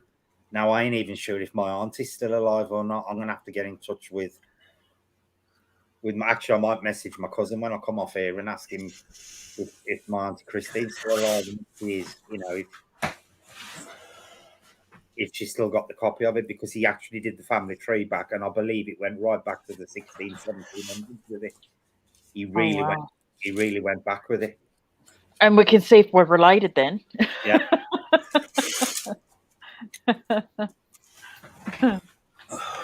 Julie says the Irish woman still has her Irish accent, yet her cousin sounds Australian now. It's funny how they lose the accents, isn't it? It's like my accent, what they class as the Black Country accent. It's almost impossible to get rid of it. Now, I've lived up here nearly 6 years in the north, and I still stand out like a sore thumb. And it's the same with Irish. You couldn't chip it out with a chisel. And the Irish accent is still the same, no matter where anybody Irish lives. They could live there for 20 years. They still sound Irish. It's just a really distinct accent that you can never lose. And Black Country's the same. Joanne says Irish. My mother-in-law or ex-mother-in-law that passed away, she was in Australia for 40, 50 years, something like that. And she still had that British twang in her voice. Yeah. She still had her accent. Mm-hmm. I'm still Irish. Yeah, I went to the Irish Scots Museum. I can't remember what it's called. But a lot of people go there to try and trace their family tree as well. It was a big blue building I went to just before lockdown, I think. Yeah. Well, I hate to tell you, folks, if you've got any relatives that go back to the Irish, the English, the Scottish, or the Welsh, you're related to dirty pagans somewhere down the line. Yeah, it's the Ulster Scots Museum, actually. Yeah. People go there to try and trace their family tree and stuff like that, Yeah. historical records and stuff like that. See, because I know on my mum's side, I have got relatives in London that I know nothing about, because my great granddad actually committed bigamy on my nan and ran off to London and married somebody else in London. And I believe he had a family with her, with that woman in London. So I've actually got family in London that I know nothing about. Wow. There's actually quite a funny story regarding it, because my nanny's like me. Was like me. She got a very fiery temper, but she was like 5 foot nothing, very slender woman, very tiny. But she was one of them people who, if they got trouble, they always went to her. But if my nan had got something to say to you, she'd say it. You know, whether you wanted to hear it or not, she'd say it to you. If she, you need to hear it, she wouldn't beat about the bush. She'd tell it. And apparently, my great granddad left when my nan was 2.5. He was in the merchant navy. He went off to sea the one day and never came back. And then it turned out he'd married this woman in London. And apparently, when my mother was 8 years old, she was playing on the back garden, and a bloke came into the yard. Now, my nan still lived in the same house where she was raised, where she was born. And this bloke said to my mother, "Does Mary Dixon still live here?" Well, my nan had married at that point, and she was Mary Cotton. And my mum says my nan only heard his voice. Now, bearing in mind, she hadn't seen him since she was 2.5. And apparently, she ran outside and hit him over the head with the poker.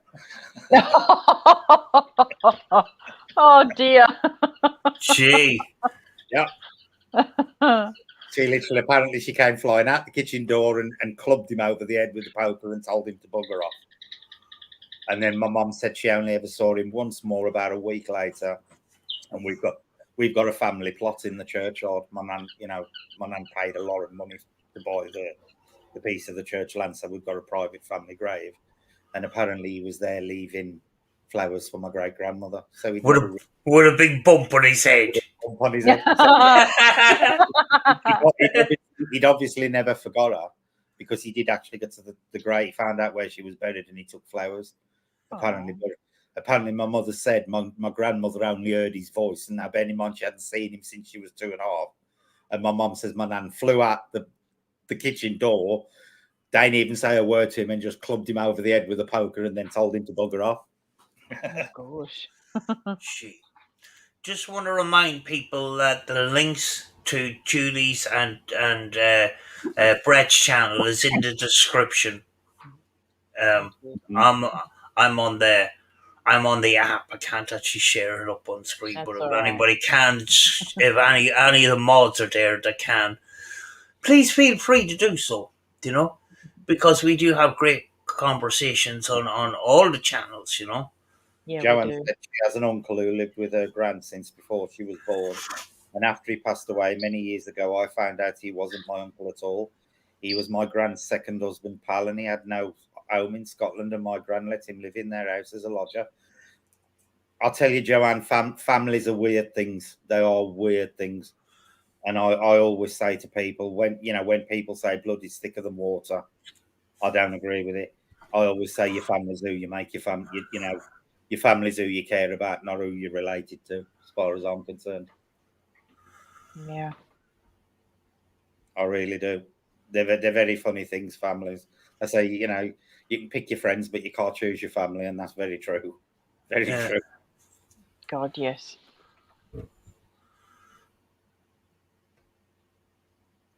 Letterkenny. Oh, I've heard of that place, Letterkenny. Where are we? When he died, his body was shipped back over to Ireland to his family for the funeral. I think he was buried in Letterkenny. Letterkenny is only that I spend more time in Letterkenny than I spend here. Yeah. Letterkenny is where. Let me see. That's where I've heard The it. mental health hospital done that investigation. Yeah. The golf course, the graveyard where the figure was captured. That's Letterkenny. The Donegal International Rally. That's Letterkenny. It's 10 miles down the road. There you go, Joanne. You'll have to message Sam with his name, and next time he's in the churchyard there, I can look after him. Yeah, there Yeah. is. Oh, where am I? Yeah, there's a number of different uh, graveyards around Letterkenny. Should be able to find something, you know. As long as he ain't called something like Sean O'Reilly, and then there's probably 3 million of them in Oh yeah, the. Or, I'm or gonna. I'll yeah. have to find out what part of County Clare my family come from, because apparently it's bigger than I thought, and there are separate parts of County Clare. Isn't County Clare one of the biggest counties in Ireland? I think so. Yeah. We come from there somewhere. There you go. Sam Johan says he'll message you his name, so next time you're in the churchyard, you'll be able to look out for him. Yeah, there is a number of different churchyards, though. There is a couple of churchyards. I've been in one of them, where the basically there's a church. There's two or three of them, where the church is now a ruin, and the graveyard is basically graves from way back hundreds of years, and there is the odd new grave in it, but basically it's one of these old graveyards where they just cut the grass around it. It's just that old, Yeah. and then they have Same the big because they used to use, rather than using marble, like modern graves now, they use black marble over here. But then they used to use a lot of limestone or sandstone, and they wear away so quick. Yeah. So all you end up with is a stone with no real details on it. Yeah, and way back in the day too, they would carve out the letters, but then they would drill tiny little holes, Yeah. and then fill it in with lead. Yeah. And sometimes those little letters would fall out. Yeah. Do you know? Yeah. And the lead would be molted into it, and then it would be flush with the stone. Yeah. And That's like our family grave. Our family grave is like black marble, but the letters are all inlaid with like a gold leaf type thing, and it lasts forever, sort of thing. Yeah, but yeah, I've been at a graveyard, and it was so bad that actually there was a leg bone found in the. I remember that one that you went to where it was all open and you could see things in there. Yeah, there was this kind of a thing. It's a little building, and it's supposed to be for getting rid of diseases. You put the person inside, and then you stack it up with turf, and then you put it on fire on the outside. So you bake the person inside, and they sweat out their diseases. So it's like a sweat box. Yes, and there was a leg bone in there. I put the camera down and I went, oh, I don't think I should be doing this. Yeah. And I was that shocked that I went out to the gate and I sat in my car, and I met this local man, an old guy. And I says, there's a leg bone in there. Oh, he says, that's been there for years. Everybody seen that. Gross. And I says, should it not be buried when people don't want to touch it? They don't want to bring bad luck home if you touch it. Yeah. There's we're a country full of still superstition, a lot of superstition. So you'd at least pile some soil over it or something. I know. So I did. Yeah, it shocked me, and that was just after the bone in the wall incident. Yeah, I remember. On YouTube. And I says, this is the real bone in the wall. Do you know? So there's actually 8 cemeteries over there. If you go to findagrave.com, we can't see it, but you go to findagrave.com, and if you've got his name, you just put it in and it'll show you where he is. But as Brett said, if there's multiples, then you could have an issue. Yeah. Are you talking about Letterkenny, yeah? Yeah, in Letterkenny, County Donegal. You can also put in the date that they died, I think, so that might help narrow it down. Findagrave.com, that's a big... Yeah, findagrave.com. I'm going to have a look at that. Yeah. If you're ever looking for someone, you just put their name in, where you think they are, their date of death or birth, if you know it, and it'll find where they're buried. Yeah. Yeah, Joanne, if you if you're on the page, if is there a messaging thing on the page, or if you join the group, it's a private group, and we'll accept you in there, and you can message us through there, and the border is open now, so I can go to Letterkenny, you know, Brilliant. and we'll try and suss that out for you, you know, Yeah. you know, yeah, because I've been to most of those graveyards, and I lived in Letterkenny for years, Yeah. so I'm pretty familiar with Letterkenny. It's only 10 miles away. It's down a major, big, kind of a dual carriageway down. It's easy to get to. 10 miles, that's all. And that's where a lot of my filming happens, around the Letterkenny area, around that. That's where I started off at, you know. Yeah. You know. I was kind of You're welcome, lost. Joanne. Yeah, I was kind of lost when the border was closed. We couldn't pass, You would be. Yeah, Oh, because there's no record of my nan's, but there's one here in Sheffield Of what? Sorry. on Find a Grave. There's no record. There's nothing popping up for my nan. Oh, your nan. Mm-hmm. Do you know where she's buried? Yeah, I know exactly where she's buried. Mm-hmm. And you put a name in that? Yeah. That's weird. And this is definitely findagrave.com. Yeah. A lot of them are coming up from USA as well.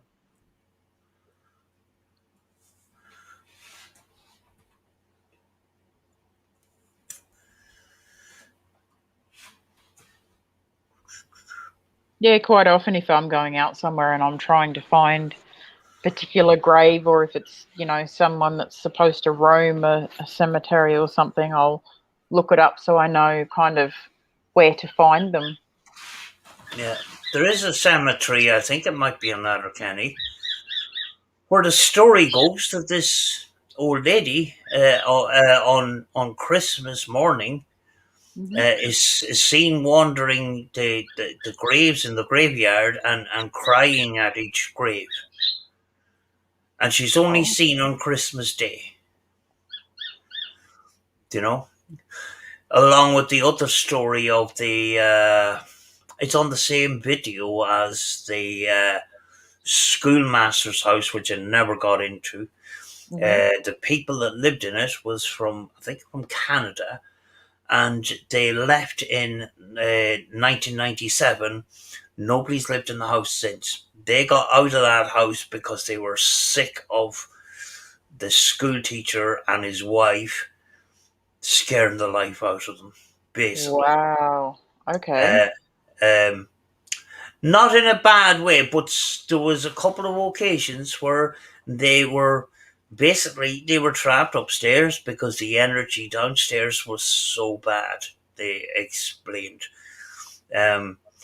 The schoolmaster was a relative of one of the lords. He owned most of the town, and the schoolmaster used to collect the rent from the town and that. And he used the lord, which was his cousin, I think, used to come once a week to the house to collect the rent and that. One day he was on the way to his house and he got shot. He wasn't very liked. He was a rich man, charging lots of rent and that. And obviously he had enemies. He got shot. Not the school teacher, but the lord. I go into the story on the video, but I never actually got into the house.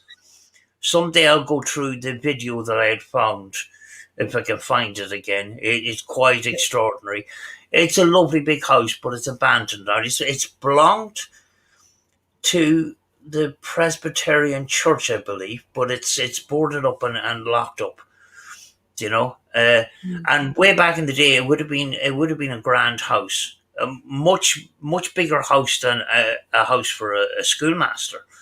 Yeah. But the school itself was just at the bottom of the lane. But everything's all growing over. For a time, the school itself was used as a workshop for fitted kitchens. I think that guy has moved now, so I think the school is now empty and that. And do you know, if I had the money, I'd actually buy that place. Do you know? Yeah, it's a shame to see them sit, isn't it? Yeah. Do you Yeah. know? Often they would go down and they would see an image of the schoolmaster sitting in his favourite chair. And sometimes the dog, a black dog that they had, you know. Yeah. What happened was, after that, a Bet lived there for a while. And then these Canadian people, they had friends that would call, and they would not leave their car. They would have to come out to them. They would not. These friends would not go into the house. They were that scared of the house, you know. And they had relatives come over from Canada, stay. And one night they were trapped upstairs because of the energy that was downstairs. And they left. They left in 1997. Nobody has lived in that house since. And you can't see in the windows; they're all boarded up. So every time I go there, it's kind of, it's sickening, because you can't see inside the house. I would love to be able to see inside, and that's the thing about boarded up buildings. You can only imagine what it's like inside. Do you know? Yeah, I mean, well, you think it's been sitting there for like what, 24 years? That's a long time. Yeah. Do you know, very often when they're in bed, they would hear his wife calling her husband, the school teacher, you know, the schoolmaster. His wife was often heard calling, shouting to her husband, and that. You know, us in the paranormal, it wouldn't faze us, but with ordinary people, you know, that don't want to have paranormal activity around them, that would scare them. Yeah, it would, especially if you're in bed at night and you hear someone shouting and it's coming from nowhere. Yeah. I seen the video. I seen the video on YouTube, and said I'd love to go there. And one day I went out looking for abandoned houses. Next thing, I walk up this lane, and this abandoned thing. And next thing, there's the house. And I says, "That's the house in the video." Do you know? So at one stage, I was tending, I'm going to track down this house. I know where the town is. I actually was in the town, but I says, I'm not going to be able to find it. But we go to some of these abandoned houses and stuff like that. I walk up there and I see the house and I go, wow, we found it. You know? That's brilliant. Yeah. You know? But a lot of these places you can't go into. You know, you can only document the history from outside. And I think way back in the day, all I had was PSP 11. Didn't have very much equipment, not much experience, so the Spurt Box session probably was crap. But, you know, we got there, it doesn't matter. You know what I mean? We got there, we learned along the way. Yeah, it's a learning curve. Yeah. Some of the videos I look back on, I would cringe now looking at, but I haven't taken them down. You know, it's part of the learning process. Yeah. It probably happens with us all, actually. Yes. You know, where we go and look back on our previous investigation and go, I can't believe I said that, or I can't believe I did that. Yeah. Our reactions, God, guys, you know. Yep. I remember I was in the abandoned hospital. Actually, it was genuine. It was genuine surprise and a bit of fear. Where I was walking down this hallway and there was this knocking noise, bang, bang, bang, and I'm looking at the camera, going, "I hope that's an animal, guys." You know, that was genuine fear. I got to the end of the hall. There was nowhere to go except up. Mm-hmm. And then I had this crappy, you know, these parabolic mics that you get on eBay with the gun and the little plastic thing. They're absolutely crap. But they do have an amplifier inside them, and actually we were picking up voices. We were picking up voices. I don't know what this. It was like somebody had. There was a steel ladder going up to the attic and that, and it was like somebody was banging on the ladder like this, bang, bang, bang. Wow. And I'm looking down the end of the corridor. I said, "There's no flipping place there's nowhere else to go." I have it trapped in a corner, and I'm looking at the camera, going, "I'm bricking it, like you know." Yeah. But I do look back at some of those videos, laughing and cringing and stuff like that. But the thing is, every time you go out, and the older you get, and the more you go out, the more you learn. Do you know? Yeah. Yeah. It's Yeah. same like my art teacher used to say, "Don't throw out your older drawings, because it documents how far you've come." Yep. Do you know? So you start off and you look at the drawing and go, "Oh, that was crap. Look at the shape of that," And then you look presently, you've got a documentation of how much you've learned and how far you've come, Yeah.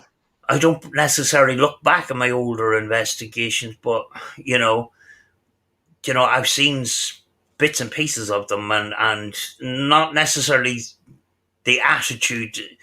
The attitude was different back then, because I actually was following the script of Ghost Adventures and all that kind of stuff. And, "Oh, guys, I'm freaking out, freaking out because you don't understand. You don't have that knowledge. You don't have that understanding. Yeah. You don't have that mindset that there's other possibilities and stuff like that.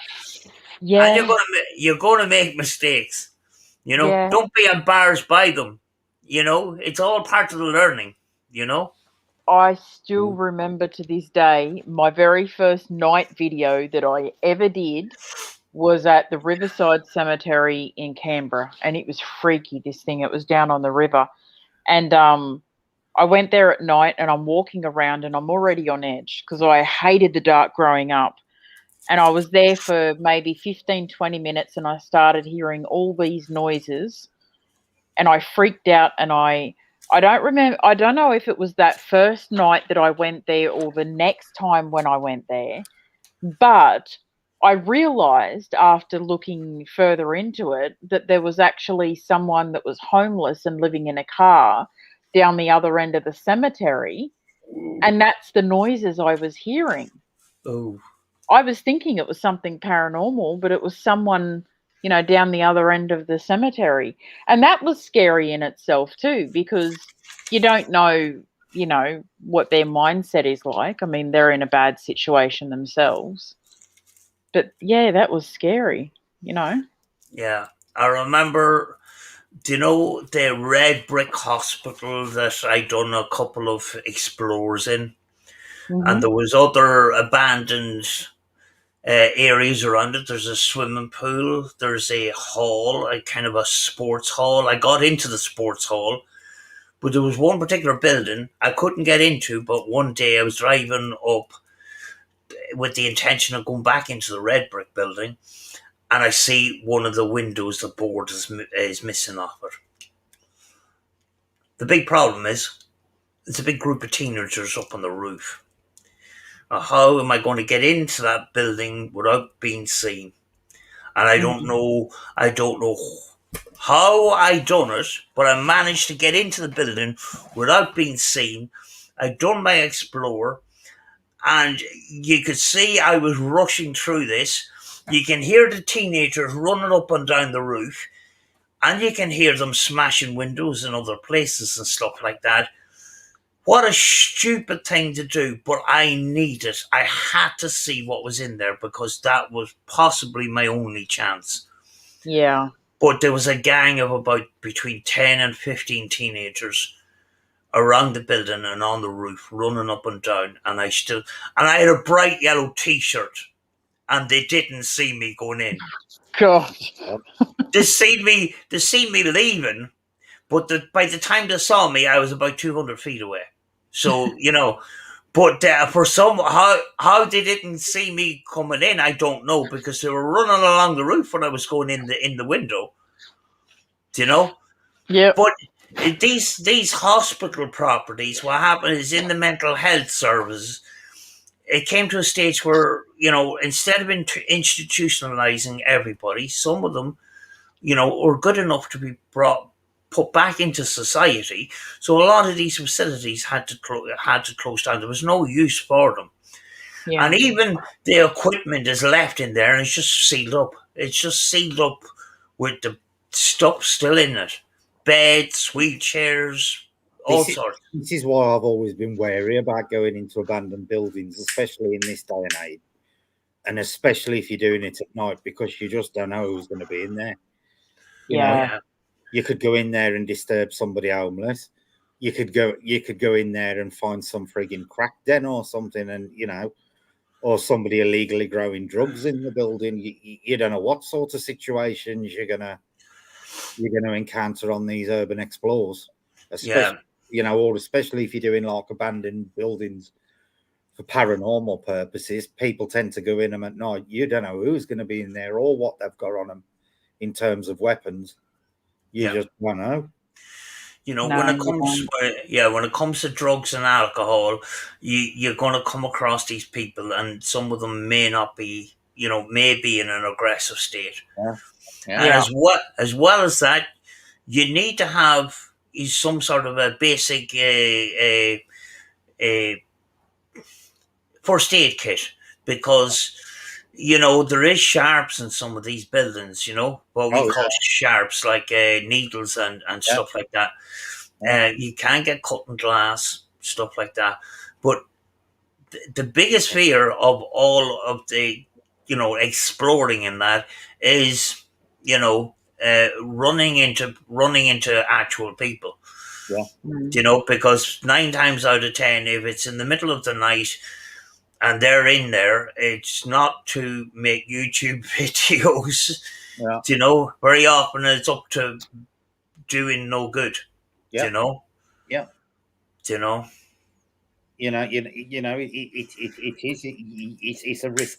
Anytime you go into any abandoned building, day or night, but particularly at night, and knife crime over here is massively on the increase. Yeah. You could end up bumping into anybody, absolutely anybody.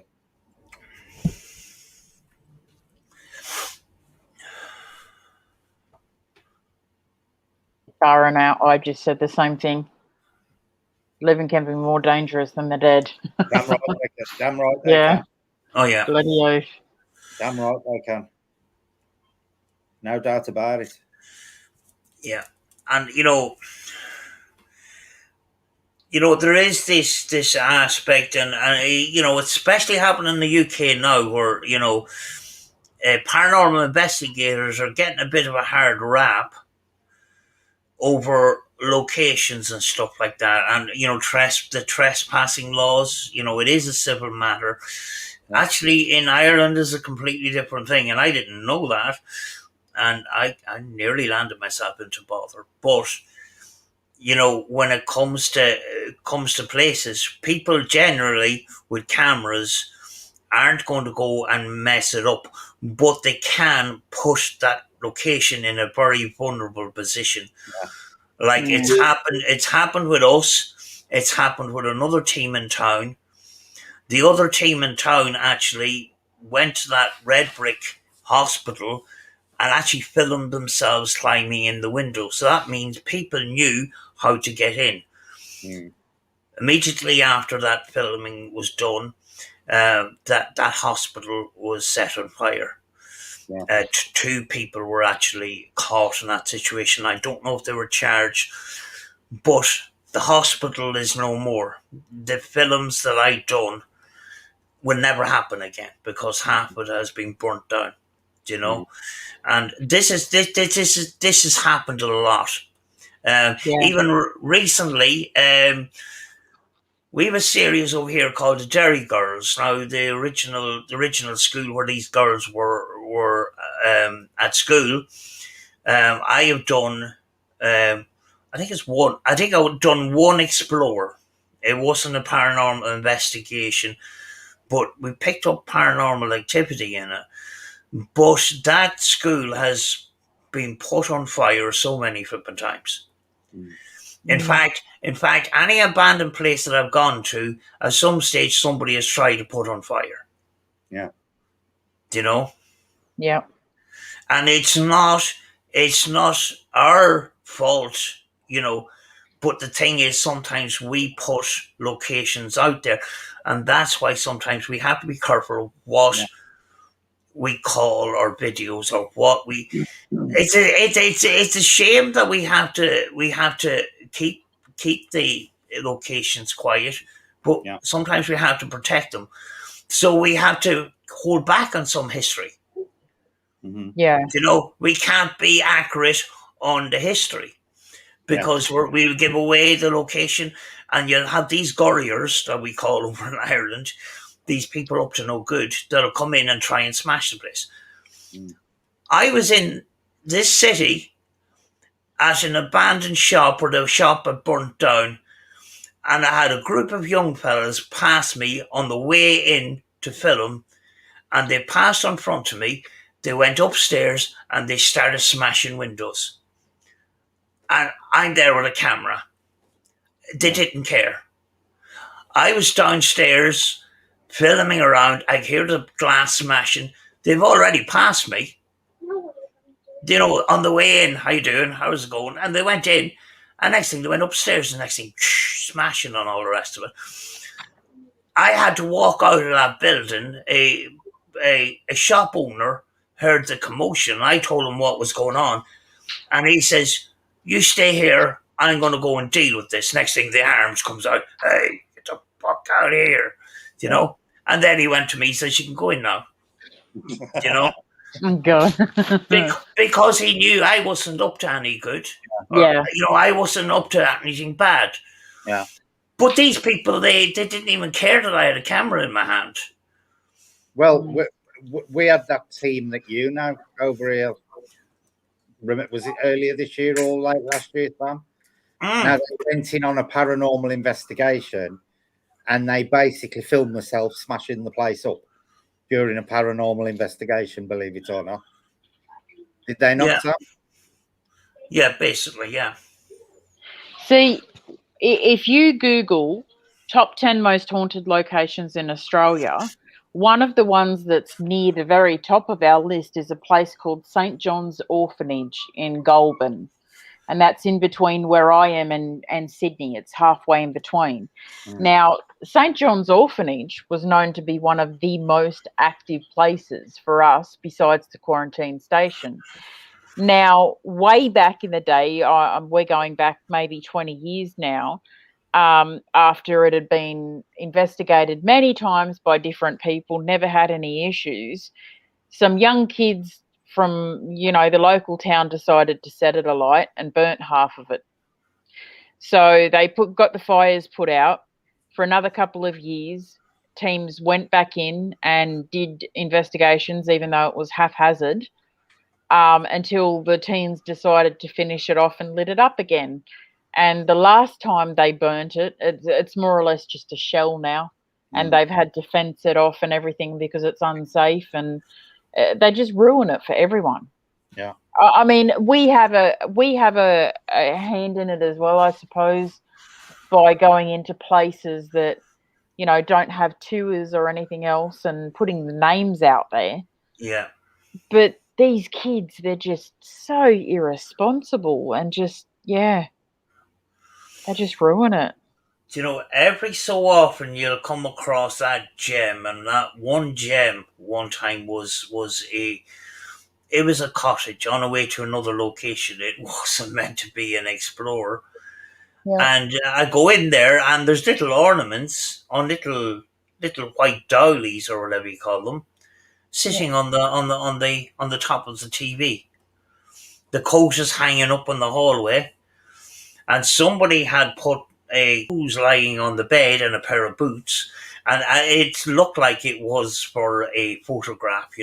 See, that them type of places freak me out, Sam, because you have to ask what the hell happened for for him to be left like that? That is Yeah, like somebody went out one day and just simply never came back. yeah. It was the same with the White House. The White House, it looked like a man had taken off his glasses, put them on his desk, walked out, never came back, and Yeah. it was full of valuables. It was just like he walked out one day and never came back. Yeah. You know. I just find those places really freaky. Mm. Because it's just like somebody's life just stopped dead. Yeah. Yeah. Do you know towels in that little cottage? There was the the towels all folded up in its place. Do you know a cup? One single cup on the side of the range, and way back years ago when we had the ranges, the big cooking stove. Yeah. You used to drink your tea. There'd always going to be a chair at the side of the stove, Because it was and you'd put your mug of tea on top of the stove to keep your tea warm as you're drinking it, Yeah. and the mug was still on the top of the stove. Do you know, and things like the kettle and toaster still plugged in. Yeah. And the dishes, they're washed and they're on the draining board and everything. Mhm. Do you know? But what happens to these people? Do they just go out one day thinking it's a normal day and either have an accident or just pass away while they're out in the streets, and then nothing's ever and they've got no family? It's just weird. It's just like lives suddenly stop. Yeah. Yeah.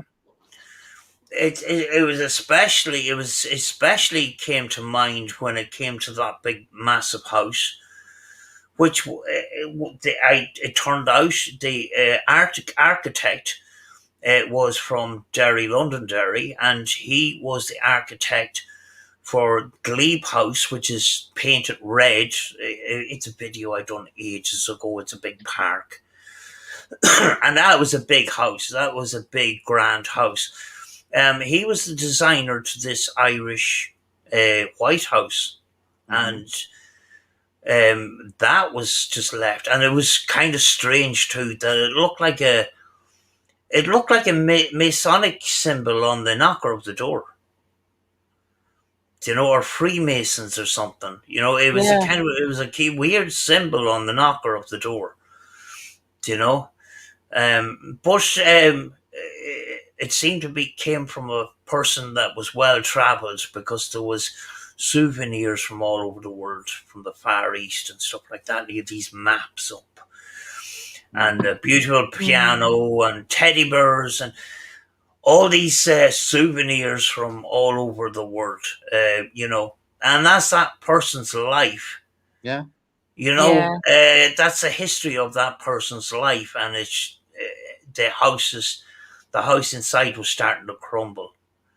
But don't you think it's really sad that somebody passes away like that and just nobody cares, or nobody is there to Yeah. nobody remember them? Yeah. And the fact too that a large property like that had outhouses and stables, and it was a grand house, is left in that kind of state to rot.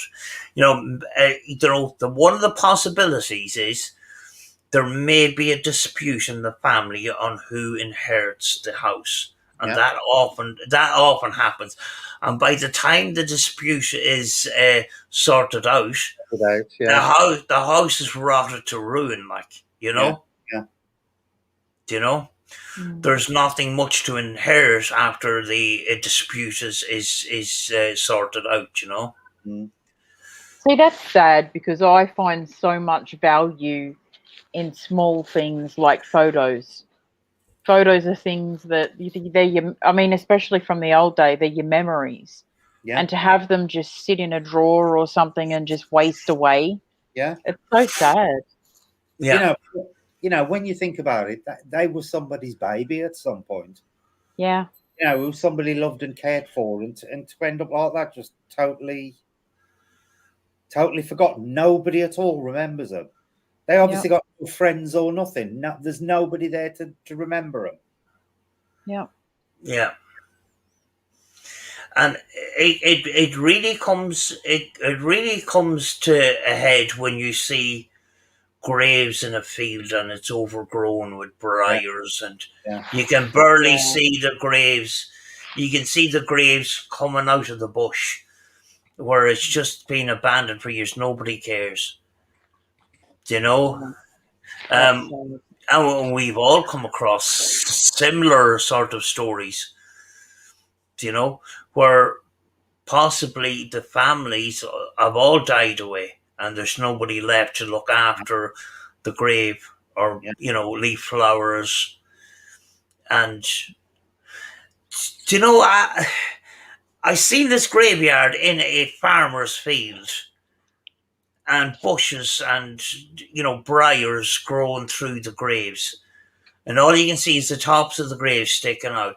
And if I was the farmer, I wouldn't have the heart not to do something. Yeah, I would. I'd have to clear it off. I'd have to do something and just keep it, rather than, because I would feel guilty if I didn't, Yeah. I would too. Absolutely. Even though you wouldn't know who these people are, it wouldn't sit well in my conscience if I owned the land and I let briars grow over people's graves. I can't. I wouldn't. It would be. I would be feeling bad all the time until I'd done something with it. Yep.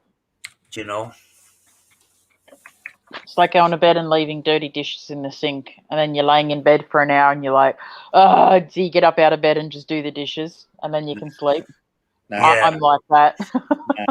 No. I'm like that. I'll do them in the morning. I'll go to bed and think Jace will do them in the morning. I remember we had. Over here we call it Cemetery Sunday, where once a year the priest comes around, he blesses all the graves. It's a big ceremony. You go to, and leading up to it, people tidy up their graves and they put plants and flowers and stuff like that. And it came to Cemetery Sunday, and we were around our relative's grave and stuff like that. And I was a kid. I was really small at the time, and me and my sisters. And there was this grave beside, which was just a piece of grass and that. And there was no headstone or anything like that, but there was old plastic worn away flowers on it. And we rather than being in the circle, we made the circle bigger, and we incorporated this little grave into it as well, even though we didn't know who it was. Yeah. And we put little flowers in that grave. We didn't know who was in it. Mm-hmm. But that's what, there's nobody praying for this person.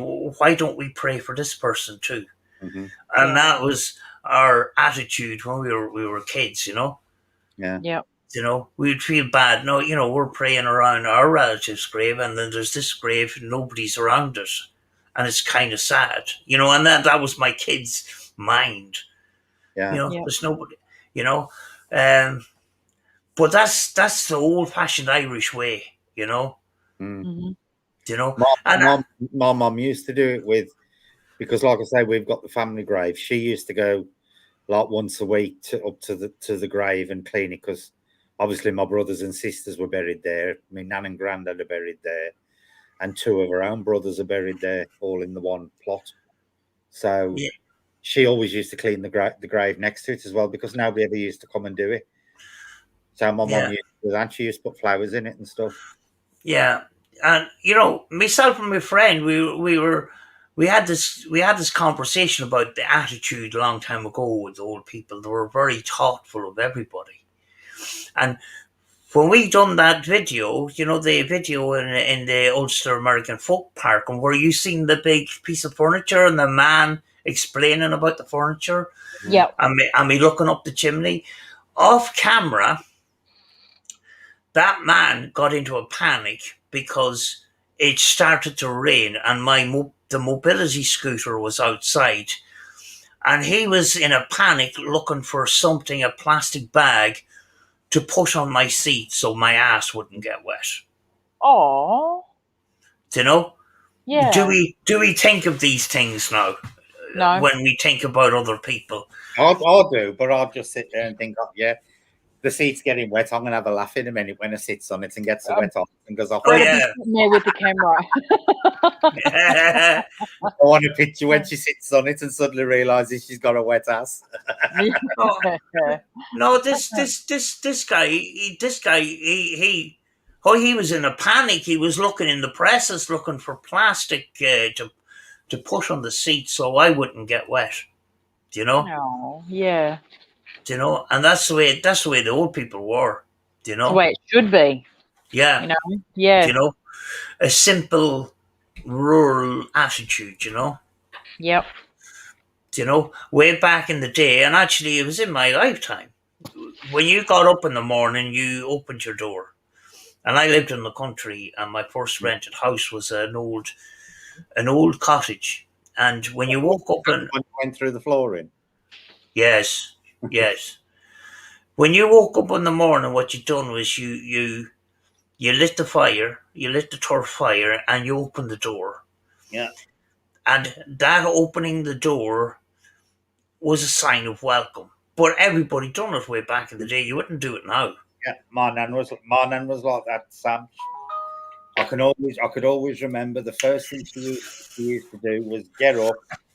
She'd always build, because it was still a coal fire. She'd have the coal fire built ready the night before I went to bed, and then the first thing she'd do, get up, light the fire in the living room, open the back door, and that back door wouldn't close all day unless it was really bad weather. My grandmother even had, she was in town, so the door wouldn't be open all the time, but she'd leave the key in it. Yeah. You wouldn't leave the key in your door now. No. Do you know? No. See, I don't know. I don't know if you guys are the same, but over here, probably because we have so many bloody flies, we have screen doors. No, we don't have screens over here. No. Oh, okay. So we leave our screen door open in the summertime, and you can just lock it. Yeah. Screen doors is very handy. I don't know why it wasn't applied here, but we don't have. We do have horseflies and midgets and stuff like that, and sometimes wasps, but we only have them at a certain time of the year. Yeah. We don't have the dangerous mosquitoes and stuff like that other countries have. God. But the only places where screens are put up is in places of catering. Yeah. Do you know where you have a catering kitchen and stuff? Mm-hmm. That's where you have screen doors. But on houses, it wasn't a thing. And even the wooden porches and the patios and stuff like that. We don't have them either. Well, we do have them now, but it's not suitable for Irish and UK weather because it's wet all the time. But it was a big thing in America. Now, we did adopt a bit, patios and stuff like that. But it's gone from wood now to plastic that looks like wood. Yeah. Because wood doesn't do well in UK and Ireland. Mm-hmm. We do treat our wood and stuff like that, but we do have a lot of wet weather. Yeah. It's normally plastic. It's PVC now. It's either full plastic PVC or it's metal coated in PVC. Yeah. Oh, wow. There was one house. Now, we didn't get into the house. We got to walk around it. And, in Ireland, it's very, very extremely unusual. But it had, like what they call a porch. Yep. You walk out and you didn't get wet, and you could walk around your house, or walk along the side of the house, and you had this porch with a roof on it. Yep. It was very, very American. It's very, very unusual for Ireland. But this was a big, well-off house. Yeah, but it's get open porches over here. Yeah, it seemed to be, a bit of an American influence on it. But I would love a house. If I was designing a house, I would definitely have a front porch because I love sitting out on the porch. Yeah, because one on the front and one on the back. Yeah, we have them here. Yeah. Yeah, Because in the summertime, we still get a lot of rain, and the temperature would still be good. The temperature would still be good, but it could be pouring rain, and you get wet and that. But if you had a front porch, you could still sit out. Yeah. All we Yeah. feel like I've got over mine is a tiny little porch over my front door. It's about 4 feet wide, just so if somebody knocked, if you come into the house while it's raining, you can wipe your feet and stuff without getting too Oh wet. gosh. That's all Yeah. we. Yeah. Geez, that's like a little awning. Yeah. Yeah. My old house had got like an enclosed porch. The last house I was in, you Yeah. go into the kitchen into like another little room before you come through the front door, then into the door into the main house sort of thing. And Oh it was, wow. and I've got Yeah. like a full patio sofa in there I could sit on and stuff. It was nice in the summer. Yeah. We ain't got that here. Yeah. Well, you could see, in the video from Sunday, the streets, they were just cobbled streets and that, and Yeah. there was parts of it where I had the mobility scooter and it was just bouncing up. It was just bouncing up. Yeah. Them bloody cobbles are the reason why I couldn't have high-speed internet at my old house, because right outside my house was them bloody cobbles and they were protected. Oh yeah. So they can't touch them, so they couldn't dig the road up to put Virgin in our houses. So I had to make do with slow fucking internet. Oh Yeah. god. Yeah, the thing with the cobbles though, it lasts forever. Yeah. When you have asphalt and that, it sinks and it cracks and it melts with the heat. And if you walk across the road on a baking hot day, you get it on your feet and you bring it into your house, and Yep. you end up destroying the inside of your house and stuff like that. But the cobbled streets, they always stay the same.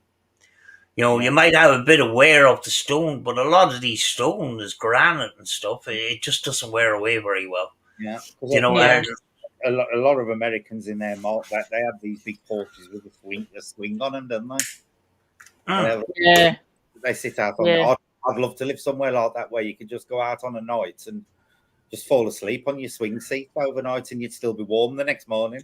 Couldn't do that. Yeah. That'd find your cold, frozen blue body the following morning. Yeah. Yeah. It was a bit like the wooden house in the video, the Applejack house. Where your boy was with the banjo and that, just sitting on the porch, Yeah. But when the thunderstorm came, I decided to protect the mobility scooter. I was in under a tree, and my friend was actually sitting in the porch. But that's what I definitely have. I was designing a house, a porch. You couldn't have it over here like that though, because like I say, they'd find your frozen body the next morning. Mm. You couldn't. It'd be cold. It'd be freezing. Yeah. I like some of the like upper class country homes that you find out of town on farms and that. They have the verandas all the way around the house. Yeah. I love those. Yeah. The thing restaurants recently started putting porches, and that was because of COVID-19, because people they didn't know whether they're going to be able to let people into the restaurant, so they were going to have open air dining and stuff like that. So they started to be inventive, and they made these pods, and then a lot of them added just porches to the outside. They did it as well when they changed the smoking laws over here, because you weren't allowed to smoke indoors. Yeah. See, porches for smokers. That's so weird. Like when I think of it, it's weird because like you walk down the shops and things here, and we have like a veranda kind of style over the front of all the shops. Mm-hmm. Whereas you guys, it doesn't sound like you have that until COVID. You do get them in the big shopping centres. They tend to have verandas over them. But if normal high streets, a lot of them, especially your old butchers, they got poles, ain't they, Sam? That's and right. they pull them out and they fold down, and they canvas, and then when the shop is, they push them back up with the poles and hook them back up. Yeah, Oh, and wow. if it's raining, all the water tends to pour out at Yeah, once. yeah. It used to be a laugh, to walk behind somebody and then just jump up and push it, so it's all So as they walking into it. Yeah, oh God. Every so often, you'll see the shopkeeper coming out with the brush and just pushing up yeah. the Just push canvas. it off. Yeah, Yeah. get it off. Because it literally sag and form basically a paddling pool above your head. And Oh yeah, if you were good enough, you could run it down and pour about 20 gallons of ice cold British rain all over somebody at the end. Oh no. yeah. You don't see that as much anymore. Yeah. Where you have this awning Yeah, at the front of shops. But it was big even when I was growing up. yeah, I mean. Yeah. Yeah, especially the butchers. The butchers, because people Yeah. used to, because they'd have all the meat displayed in the fridges in the windows, Mm. in the refrigerated units, and people like to stand and pick the meat out while I'm looking in the shop window. So that's Yeah. why the butchers tended to have them. But they were great Oh, to poke them and drown some poor sucker who was standing just on the edge of it. oh God. The one thing I remember about the butchers is they used to always have sawdust on the floor. Floor, yeah, Yeah, Yeah. yeah. And that's to soak up the blood and stuff, believe it yeah, or yeah. That wouldn't be a thing nowadays because of health and safety laws and that. But yeah, the butchers, they always had sawdust on the floor. yeah. What we Yeah. tend to have over here is that most people have now is a glass conservatory.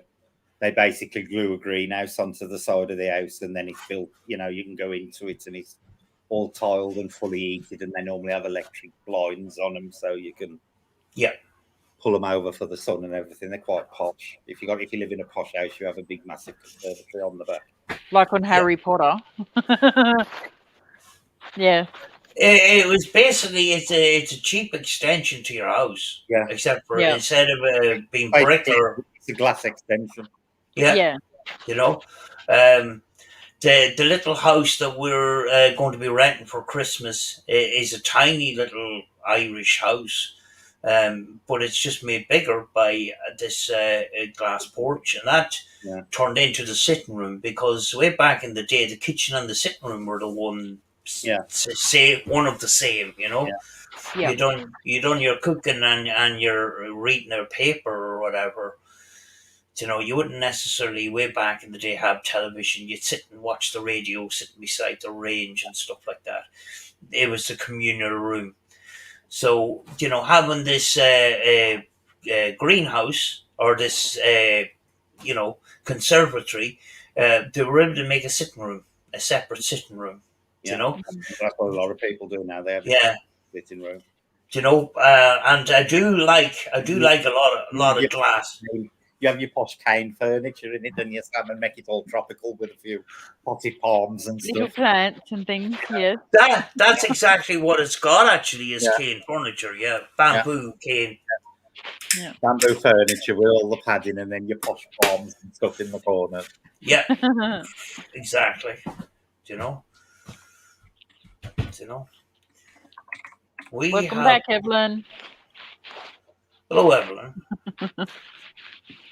We thought we didn't have anything to talk about. We always have something to talk We about. always do. We've gone through all subjects. Yeah, we find it. They're nice doing these because we don't always have to stick to the paranormal. It's just nice talking about all sorts of stuff. We normally Yeah. don't. We normally don't. We start with the paranormal and then we just get bored. If we figure off. Yeah. Right, Colonel Mustard with the candlestick in the conservatory. That's right, Miss Q. Cluedo. Do you know what I was thinking? Do you know that when we went to the candle maker on Sunday, where they butchered the pig and they scraped the fat off to make candles and stuff like that. Them candles must have stank when they were lit. Yeah. Oh yeah. It's animal fat I candles. I was hoping the trapper was going to skin a rabbit and traumatize all the little kids there. I thought, go on, skin a rabbit. Oh God. Yeah, the thing about the beaver, and I was thinking in my head, he actually said it before. You can't beat a bit of beaver, Sam.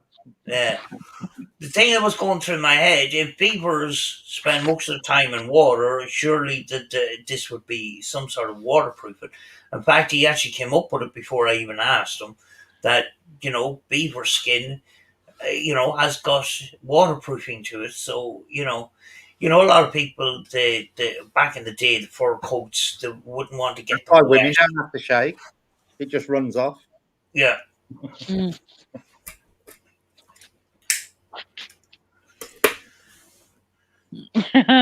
I'm not going You've all got waterproof beavers. to say, it was a pity the Indians weren't there, but we'll get them the next time, Paul. Hopefully. Mm. The travel restrictions had stopped them coming over. Because in them times it was all raccoon hats and everything, wasn't it? They used to bump off the raccoons and make hats out of them, and then it was buckskin for the jackets and the boots. Yeah. Oh yeah, because they had the raccoon I'm tail. surprised there's not any wildlife left at all in America. I really are. Yeah. Because the buffalo ran in millions. The buffalo herds was millions. And the Native Americans had lived perfectly well with them for thousands of years, and then along come us lot, and that they were all gone within 100 years. That pretty much wiped them all bloody out. Yeah, even a lot of our animals. It turned out, and your man, I think he said it was off camera. I wasn't recording at the time.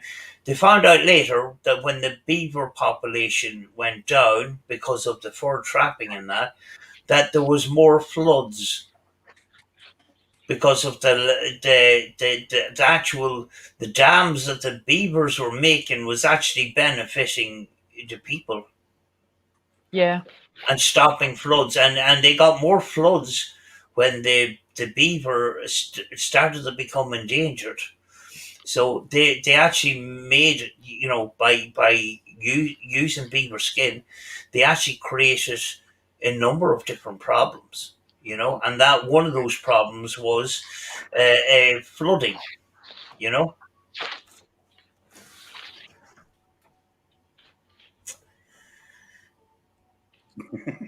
Oh Jesus Christ! Why did I? Why the fuck did I click on that?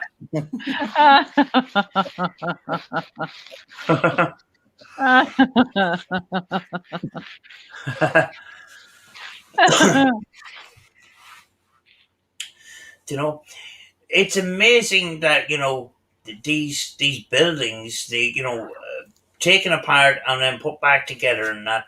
And you go in there and you get the same, the old fashioned smells, and you feel the old fashioned energy and that. If they'd have done that Tanner's realistic with that haunted place, you wouldn't have been able to stand within 20 feet of it, because believe it or not, tanning oid absolutely stinks, and it's the most repulsive smell I've ever smelled. What have you Yeah. got? It's the snuff they use on them. It absolutely stinks. Yeah, well, what he did express on camera was that they got the brain of the animal, they boiled it up in a pot, and then they rubbed it on the skin. Yeah. That's what they But did. they used to use a lot of the tallow off the pigs, don't they, to make the candles, and they stunk as well. Yeah, yeah. That big, the big 2-story house. There was this big beam in it now, and the beam, I'm not kidding you, was about that wide. That beam has got to be about 3 centuries old. It's got to be.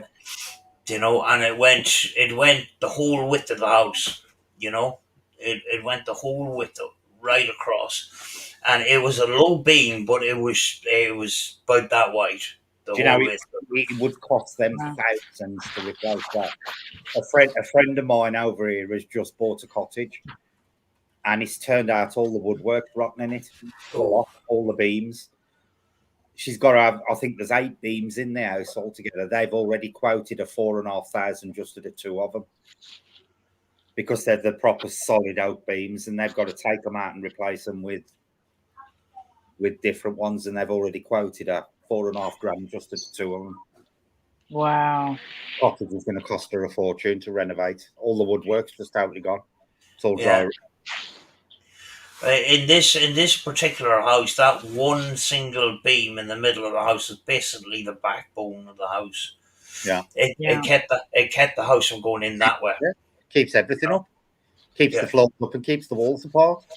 Mind you, Yeah. I did find it quite amusing that by the time the Irish had got to America, they'd learned how to build fireplaces. Because in the house in Ireland, it was just plonked on the floor under the chimney.